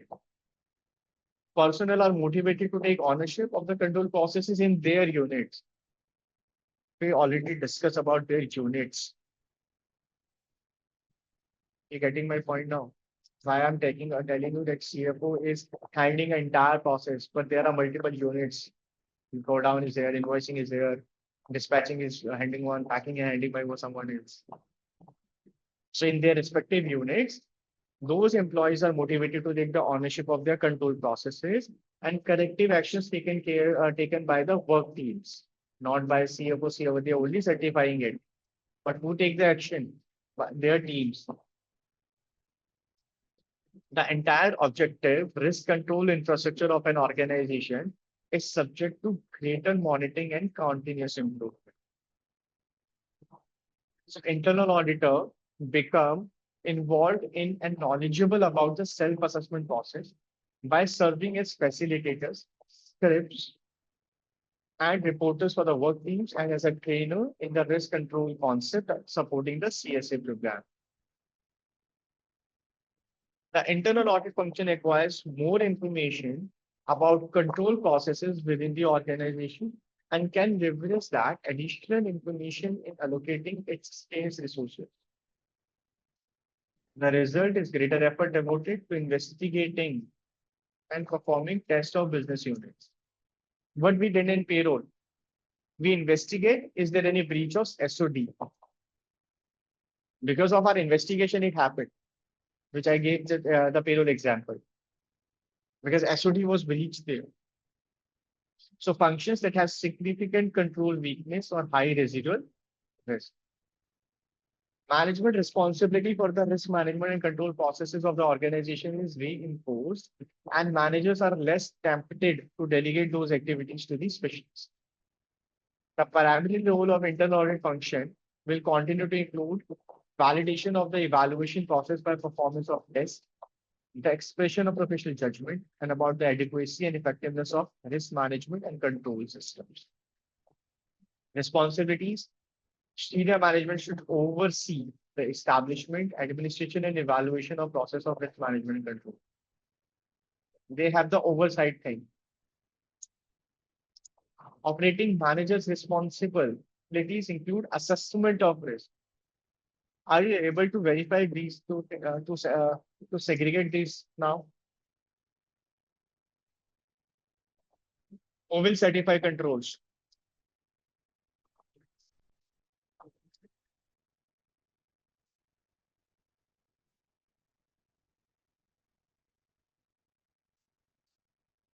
Hello, I'm audible.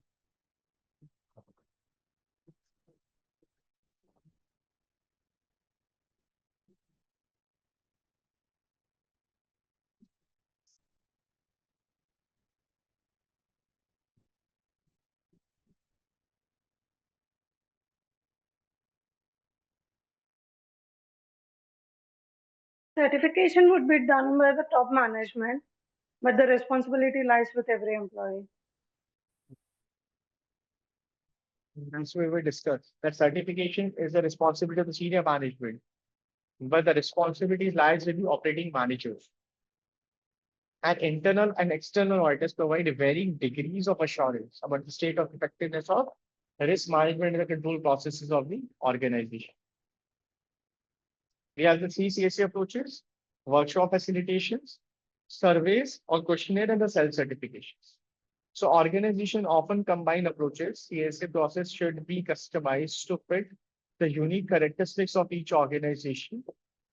The variety of approaches used for CSA processes in organization reflects the differences in industry, geography, structure, culture, degree of employee empowerment, dominant management style, and manner of formulating strategies and policies.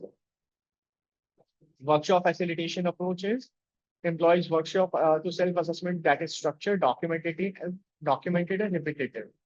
The process or steps for such approach and includes the following elements: front-end planning and preliminary audit work, and in-person meetings involving facilitation, seating arrangements, and U-shaped table discussions, and a meeting facilitator. A script also may be present to make an online transcriptions to the session. Electronic voting technologies may be used to enable participant anonymity. The participants are process owners. Don't you think if you highlight some gaps as if you have highlighted in front of your managers or some senior person, it will backfire you? Sometimes the retaliation comes up. That's why it should be in a anonymity manner. Who are involved in particular issues under examination, known them best, are critical to implementation of appropriate process owners. The structured agenda used by the facilitator to lead the group through an examination of the process risk and controls. Frequently, the agenda is based on well-defined framework or model so that participants can address all necessary issues. A model may focus on controls, risk, or a framework developed for that project. Reporting and development of action plans.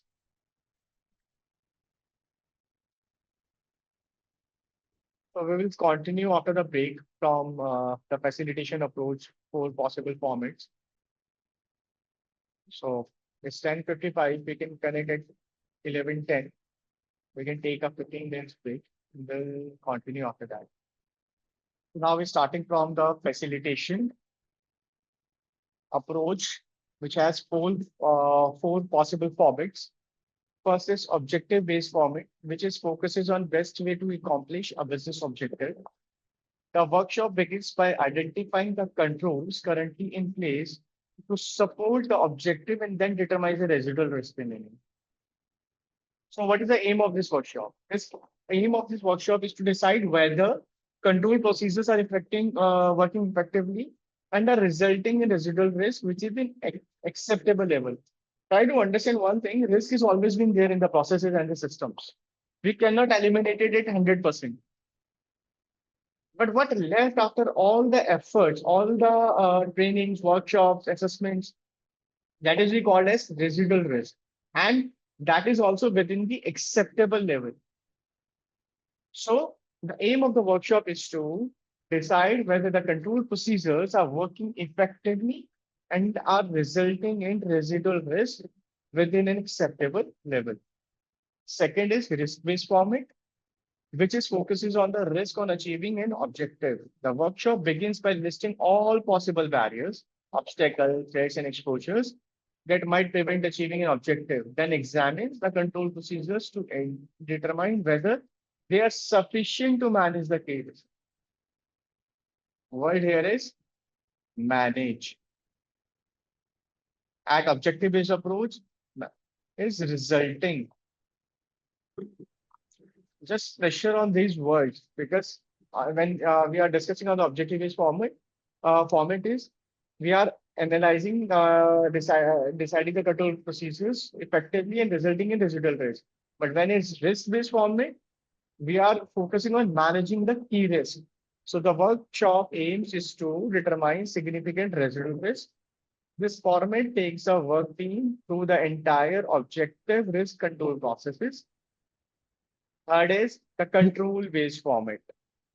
It focuses on how well the controls is in place are working. That the controls which already is in place, how they are working. So this format is different from objective and risk-based format because the facilitator identifies the key risk and controls before beginning the workshop. Before beginning. So during the workshop, the work team assesses how well the control mitigates the risk and promote the achievement objectives.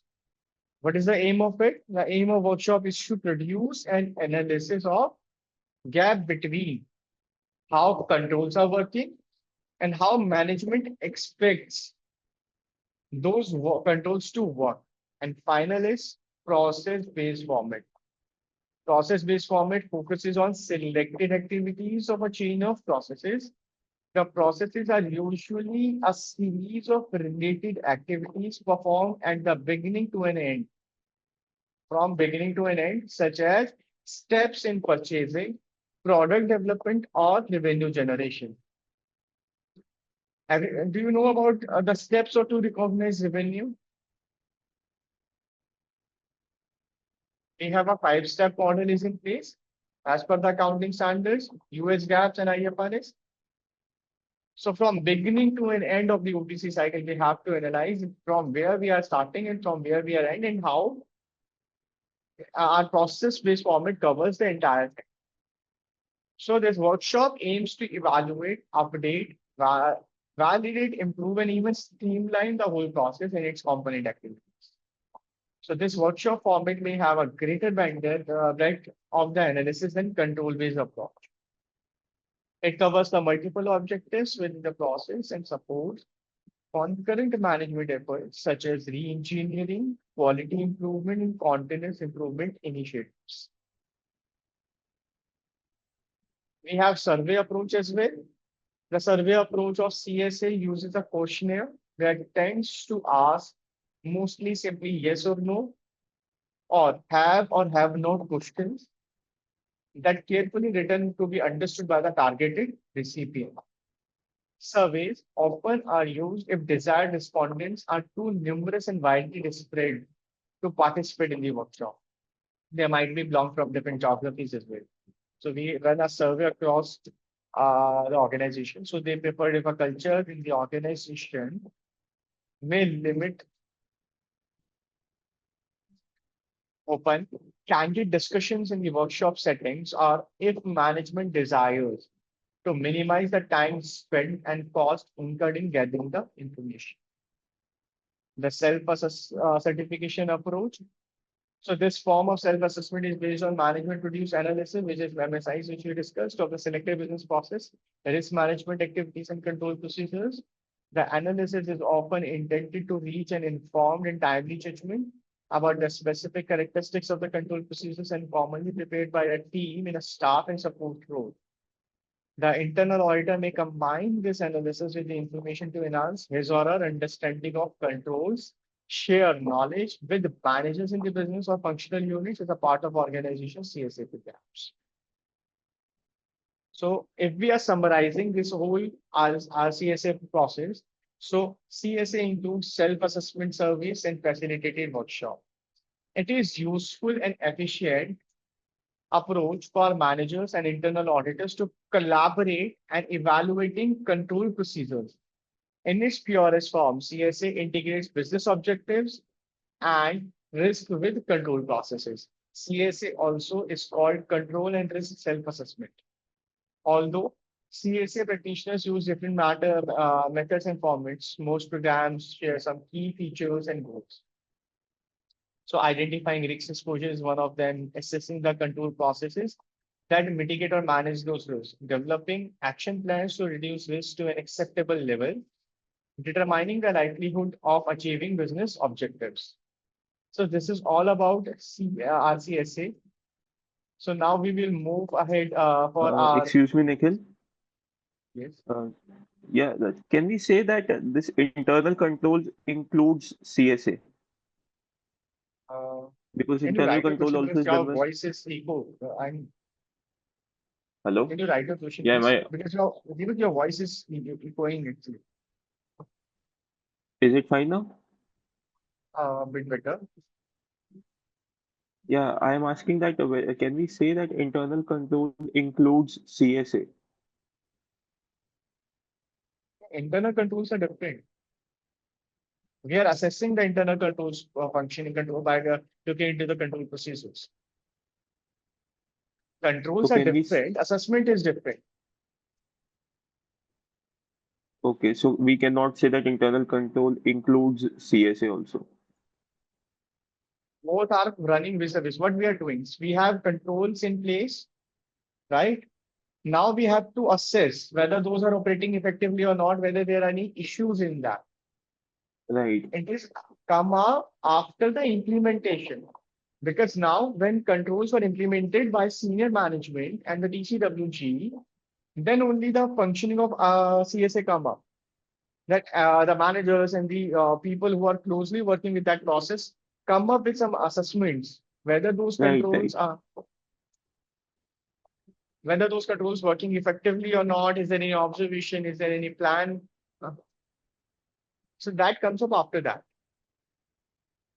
Because what I can see now, I just saw, I was just reading the definition in the break, and what I saw is this internal control is a process affected by entities, board of directors, management, and other personnel. And similarly, when we see the CSA also says somewhat the same thing, only that it is a process that helps organizations evaluate their own risk management and control systems. So that's why this From where you are reading this? It's a reading somewhere or from the GLAM book only. uh, in the can you let me know the page? I can explain. Yeah, if you see page number 37, COSO definition, in COSO, this what they define the internal control is the process affected by Page an number entity. 37, Yes. which is 24 pages chapter. So what He's talking about the page wherein the COSO definition is written. Under definition is COSO, given? the internal control is a process. That is what he's talking about. With the last where the definitions are there. You're talking from the Oh, Nikhil, in the part 2.1 assurance services, you have a subsection COSO. yes. Okay. And the course. Under COSO, the definition. That is what he's talking about. Okay. Because the definition says that it is a process affected by entities, board of directors, management, and other personnel. Mhm. Similarly, when we see the control self-assessment, that is also a process that helps organization evaluate their own risk management and control system. So somewhat this both these definitions align with each other. So that's why this question arose. COSO is a framework. Don't be confused with RCSA or internal controls. COSO is a framework and which comes up with components, which if you are saying from internal control component or COSO component, there are similar 5 components, both lies with them. COSO is a framework, just like if you heard about COVID. Anybody of you heard about COVID? So we have a number of frameworks designed by some of one or our institutes only.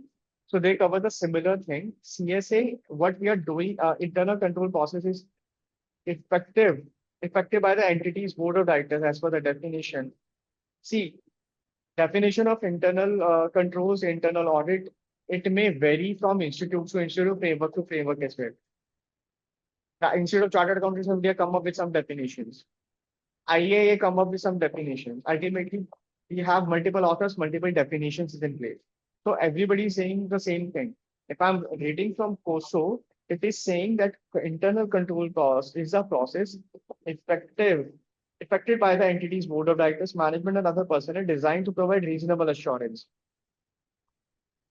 So ultimately, responsibility of implementation lies with board and senior management. To design what? They are giving a reasonable assurance. In audit, we are never giving absolute assurance. Absolute assurance is only giving when we are not doing audit, statutory or internal audit, but we are doing some forensics audits. In forensics, we will give the absolute assurance. In some cases, not in as a whole. Regarding the achievement of objectives related to operation reporting and compliances. So COSO is saying the same thing. Internal control is the implementation is the responsibility of board and senior management. Now, when those were implemented, those people who are running, operate those relevant controls, internal controls, which they will come up with self-assessments. They will come up with the identified issues and they will highlight it to the senior management and the internal auditor.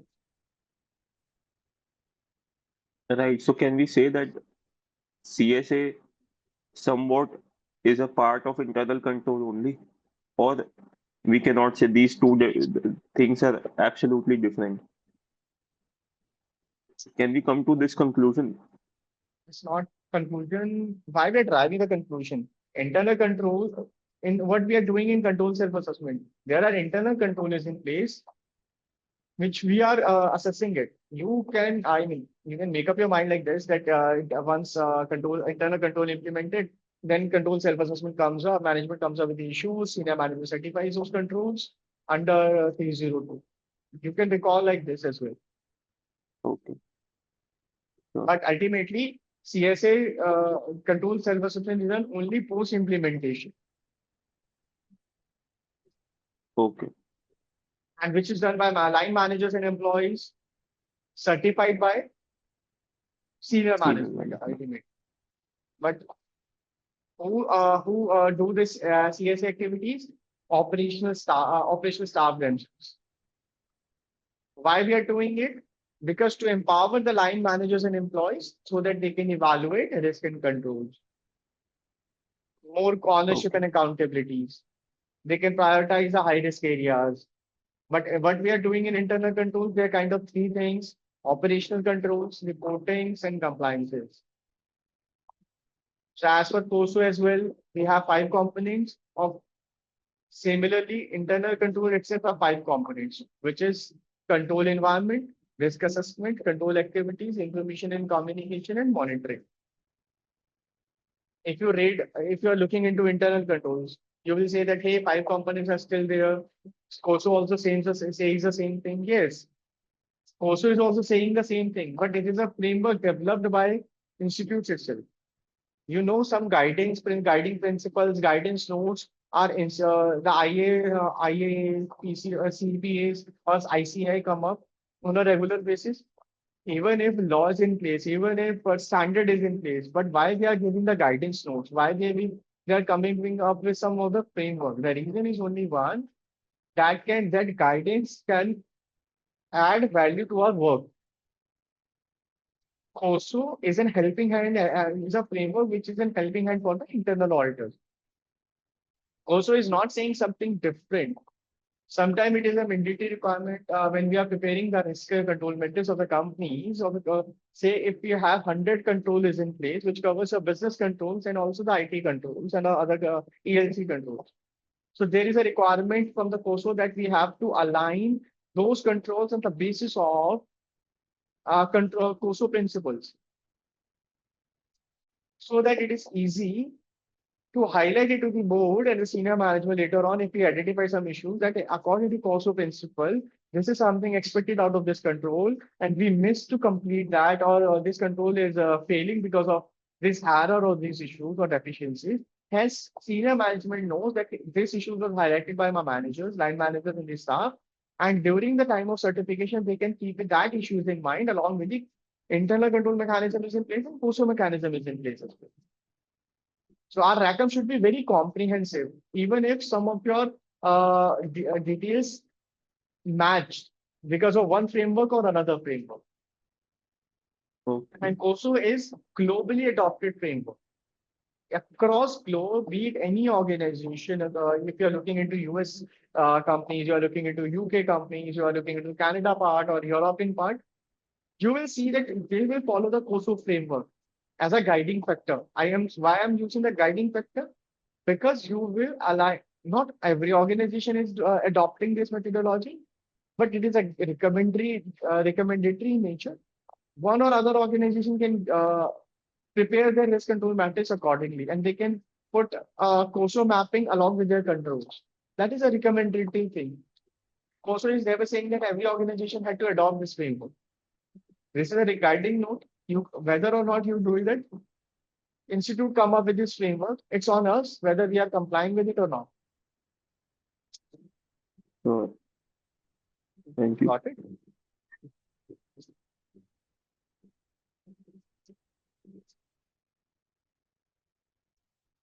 This chapter is quite detailed. We will cover this chapter along with other assuring services too tomorrow. But before wrapping up, we will cover our next topic, audits of third parties and contract auditing.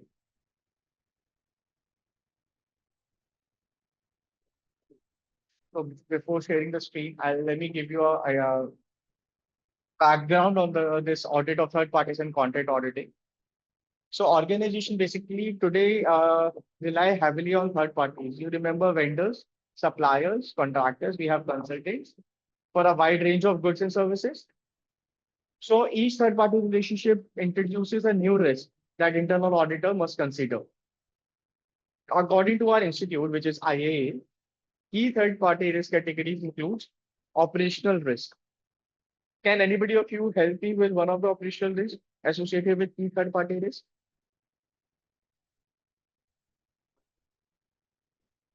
Any particular risk?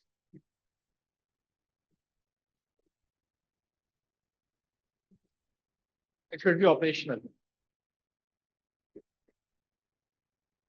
If you are dealing with one vendor, what kind of operational risk your organization is prone to?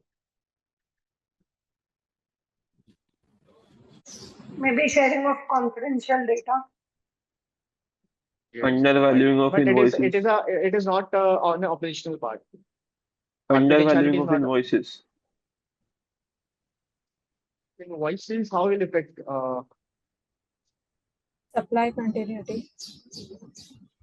might be if you are dealing with your vendors, operational risk might be like service disruptions. Supply That you have your multiple purchase vendors, but your key vendor stop supplying you, stop giving you the raw material or your finished goods. What you will do? Your entire business get impacted from it, or you might have an agreement with them that I need 100 units of this product every month, but they reduce the capacity and it impact your sales and revenues. Might be a case. Similarly, the cybersecurity risk, which is you call data breaches. It might be a financial risk as well. For example, your key vendor went into insolvency or some liabilities which was not disclosed on a timely basis to you by then. There might be compliance risk. They are violating some laws to outsource service providers. Anybody of you heard about SOC 1, SOC 2, SOC 3 report? Anybody of you ever worked on those reports? Or heard about those names? Or anybody of you worked on vendor risk assessments any point in time? Let me tell you, today is the world of outsourcing business. You know, there are multiple BPOs who is responsible for handling the outsourcing services of the listed companies or many other companies. For example, we have Genpad, we have Accenture, we have EXL, we have Cognizant, Capgemini. These are these companies you heard about offshore units, which we call offshore units, BPOs, KPOs. What they are doing? They are responsible for outsourcing operations. For example, the finance and accounts of Apple is handled by Genpact. Whole financial data, whole compliance data is lies with the Genpact. So how Apple will rely on those companies? Is there any mechanism in place? Why we do that? Because of these operational risks, the financial risk, compliance risk, legal risk. So you're saying something? No.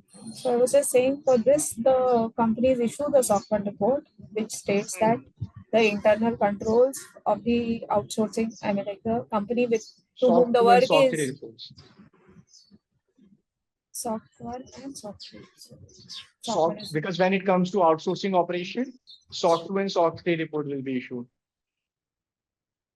And it is mandatory because it says that SOC 2 and SOC 3 reports give a certification of the service organization that's saying that whatever the controls is in place of that organization, either in terms of software, either in terms of data privacy, internal control, whatever be there in the service organization, not in the user organization, is working effectively. That's why we are doing third party assessments, our vendor assessment, our outsourcing operational who is the so an audit and the report of SOC 2 SOC 3 report of Genpact will be issued to on behalf of Genpact for the operations of Genpact issued to Apple, that by saying that, hey, if you outsource your operations, those operations will not result in data loss, service disruptions, piracies, any other data confidentiality issues. This kind of confidence gives to the user end.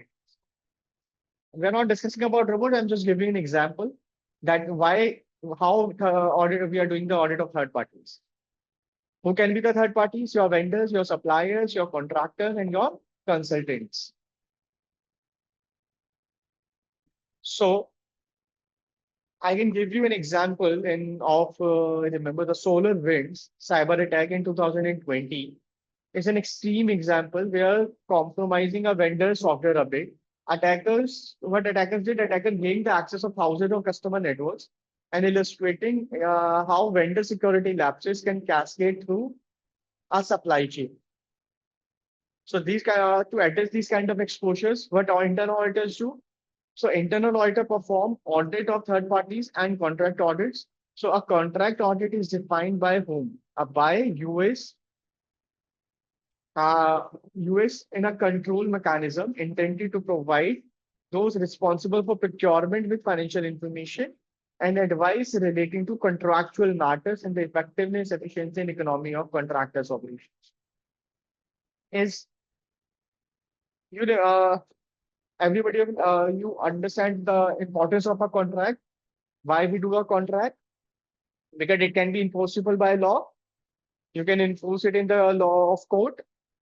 Your all terms and conditions, penalties, and everything is mentioned in those contracts. So that audit is also necessary. Whether is there any contract which is cannot be enforced or which is reaching beyond the legal boundaries, which can affect either of the contracting parties. What are the obligations? So if you're looking into the key audit steps of reviewing vendor selection process, contract clauses, performance reports, and payment records. So auditor accesses whether contracts include appropriate right to use audit and enforce penalties, which I just spoke about. They also check that vendor have sufficient internal controls themselves. In this, vendors means service organization. For example, requiring supplier to for SOC 1, SOC 2 reports, SOC 3 reports, ISO 27001 certifications. These all certification you heard about. ISO 27001, 31000, I believe. Or so notably, the Institute of Internal Auditors (IIA) have issued topical requirements for third-party engagements, underlining their importance. So auditor ensure that organization have a formal oversight. They must ensure that there is a documented policies, a clear governance structure of the vendor management, and ongoing monitoring mechanism. I gave an example of solar winds. So the solar winds breach, which I mentioned above, it caused an average of 11 to 14% revenue loss for the affected companies. Beyond financial impact, I can tell you, victims reported also overhauling their vendor monitoring programs. And this undergoes that a failure of even one key supplier can devastating efforts. Do we know any of the big companies' vendors? Any of the suppliers? No. Why? Because that is something a confidential nature of their vendors and their dealings with them. There are confidential contracts. If competitor, if due to cyber attack, if any due to data confidentiality breach, if that data will reach out to your competitors, what will result? It will result similar which happened in the solar wind case. 11 to 4% revenue loss. So in exam question, you also get the major risk categories. Auditor must evaluate in the third-party relationships. Kind of question, contract auditing in government, how you can protect public funds, one hybrid. So these kind of things you have to learn. And before closing this lecture, let's read out it from the book as well.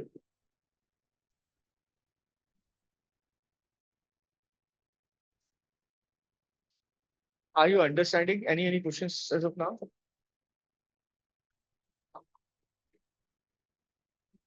My question is, hello? Yes. Ask your question and I share my screen. My question is that why underbilling of invoices cannot, be said as an operational risk? Your voice is breaking. Hello. Can you write your Hello? question, please? Can you write your question, please? I'll take So, after this completion this particular topic. Please write your question. okay. Let me finish this topic. Audit of third parties and contract auditing. This is a very large topic, but here in this particular chapter, it is very condensed, very summarized. So we will read it as it is as of now, but we will cover some of the examples in our later lectures because this is a very important topic for practical life as well. So internal auditors conduct audit of third parties and contracts to enhance risk management by identifying potential compliance issues, reputational issues, operational inefficiencies related to external business relationships. So they verify that these partnerships provide more benefits than drawbacks by ensuring compliance and with obligations and legal requirements and accessing service levels.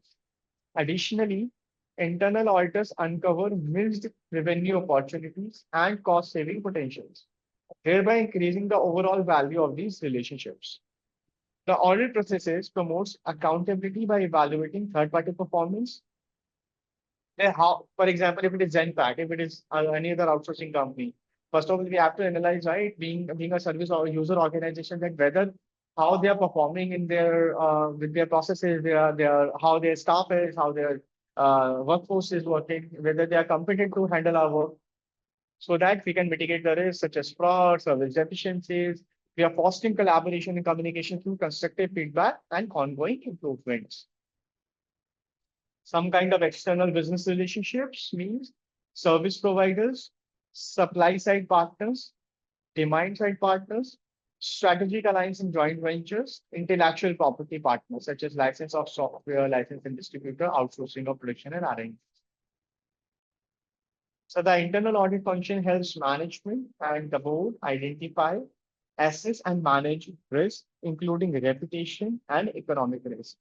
The following are the examples of significant EBR risk. EBRs may not be identified and therefore may not be managed in accordance with the relevant policies, assessed and monitored. EBRs may adversely impact the organization's reputation. How? By violation of laws, commitment of fraud, and not complying with contracts. Hence, we have to ensure the comply with the contracts as well. And contract should be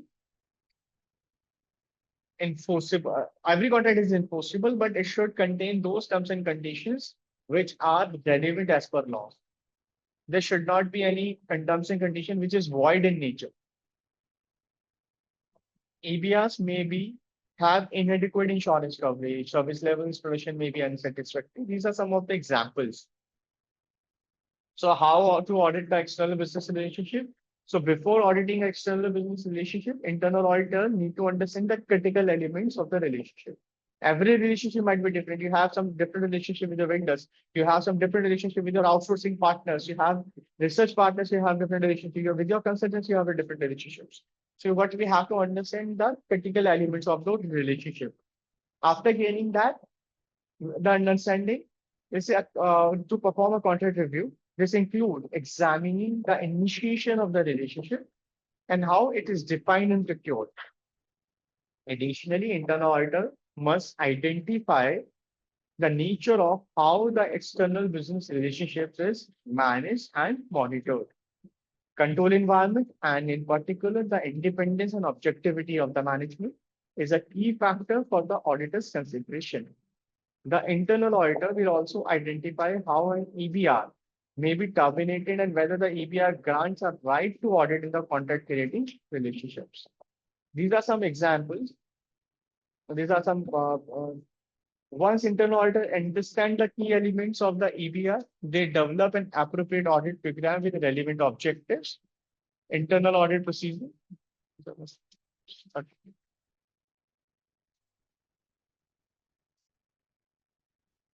Yeah, okay.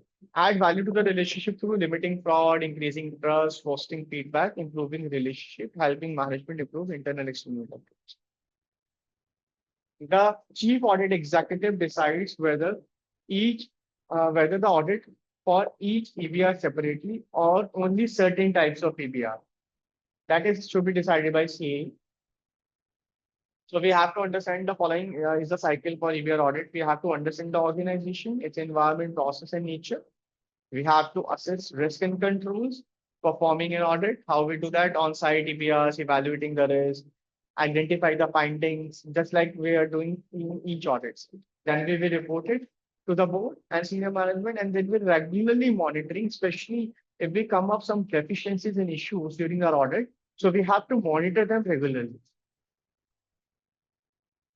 So third party risk, we already discussed about it. The added control risk may be mitigated by issuance a control report. If it is a financial statement auditor, then SOC 1 report. If it is an outsourced operation, so it should be SOC 2 and SOC 3 report. So report must be reviewed for accuracy by internal auditor. Moreover, ESP's external auditor should be evaluated for reliability and credibility to justify relying on the report. So another third party auditor, you can look into ISO 9000 certification process. So ISO 9000 is what? It's a set of standards and technical reports that provide guidance for establishing and maintaining a quality management system. There are multiple ISO standards. For a food licensing business, we have one ISO criteria. For other certification for the quality management, we have 9000. We are using 31,000 as well. For contract auditing, what we are doing, we are looking into lump sum contracts they use for when the requirements are well defined, uncertainties can be identified, costs can be eliminated, and competition is adequate. So internal auditor, what he has to do, he has to evaluate if the work is performed in accordance with the contract or not, because it is enforceable. If someone, either parties breach that terms and condition, what will happen? It will lead to penalty. It will lead to fines and other breach of contract. Ultimately, the breach of contract, it can lead to anywhere, depending upon the type of contract you have. So we have to evaluate the work performed, progress payments, incentive. What is the escalator clause? There must be something that when you are mentioning about SLA, service line level agreements. So there must be an escalator clause always mentioned in the contract. So one causing the entire price due to in the event of some breach. Adjustment of labor costs, for example, premium paid to obtain necessary labor. Change orders if there is any change in orders. So some contracts have cost plus contracts. So cost plus contracts are way to cope with uncertainties about the cost by setting a price equal to cost plus a fixed amount or cost plus a fixed percentage of cost, which we call a cost plus markup. For example, it will be 10%, 20% based on your business. So a problem is that a contractor may have a little incentive for economy and efficiency, a reason for careful review by internal auditors. So these contracts may have a provision for maximum cost or incentives for early completion. So if you complete your desired contract before the time, so what will happen? You will get some incentives, you will get some bonus.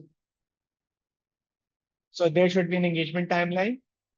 So to protect the organization, internal auditor should involve throughout the contracting process as well, not merely the performance phase. What internal auditor should review? They will review the terms of contract. For example, what are the procedures of bidding? Competitive bidding should be there. Procedure for cost estimation and control.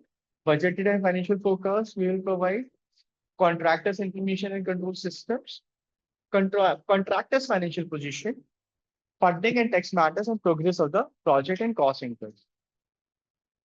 Source code escrow clause. These are the contract clause basically, which is not much relevant for the examination, but as an internal auditor, you should be aware about that if there is a contracting agreement going on, how you will deal with it. Now, another chapter along with the quality auditing, we will cover in our next lecture. Meantime, I can take the question of Deepak.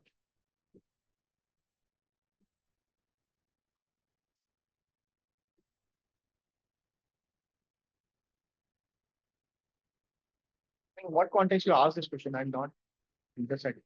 You are asking From the why third not it party is auditing. covering.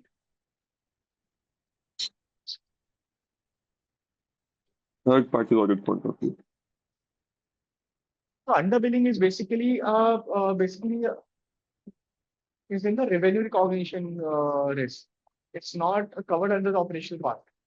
Because if you look in the operational part, it is loss of failure of system and processes. If you go by the definition as well. But if it is an underbilling, so why it is underbilling? It covers in your revenue contracts. Everything is mentioned in your revenue contract. There is a 5-step model you have to follow. So if as per your contract say you have to bill for 100 rupees, but you bill for 50. So why it happened? If there is a clear breach. So you have to taking care from revenue recognition's perspective. You are asking from third party.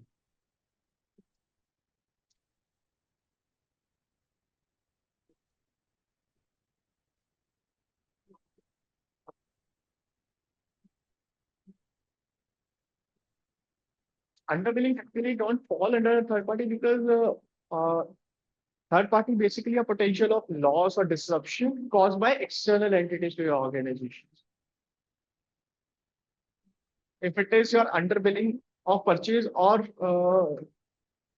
purchase, it's because of your vendors and from the sales perspective, it is underbilling by you. Then why are you underbill? That is a question of it. It is a third party. When it can include, your question should be when it could be included in third party risk. Underbilling can be of anything, right? It can be of revenue, it can be of purchase, or it can be of any other risks. So it can be included in the third party risk only when it costs to the billing a vendor, not by you and the revenue. Or it is through the outsourced finance Yes, team. yes, I was talking Or about it is billing through the a vendor only. contractor. Yes, yes, I was talking about billing the I can vendor give you an only. example to answer your question. Just take an example, a company outsourcing is billing to vendor X. I'm giving an example to help you with an understanding. Take an example like a company outsources its billing to vendor X due to a system misconfiguration by vendor X. That vendor X is responsible for your raising an invoice on your behalf as a third party. But due to system configuration, vendor X invoices are consistently underbilled. Then what you will call this? Call it as it is a third party risk because you already outsourced your billing process to some vendor. But when your own company owns this process and misapplies the rate card, then it is an internal operational risk. Underbilling can be operational and third party both. But at when? If you're raising an invoice is a responsibility of your vendor, then this will cover under third party risk. But if your own organization is issuing invoices to your customers, and it misapplies the rate card. For example, the rate card should be 100, you applies 80. Then it comes under your operational risk criteria. Yes, I was talking about this case only. Understood? I believe I answered your question. Yes, yes. Actually, I was talking about this scenario only, the second scenario. Second scenario, there is no third party involved, so there is no matter of third party risk. Third party risk arises when third party is involved to do something on your behalf.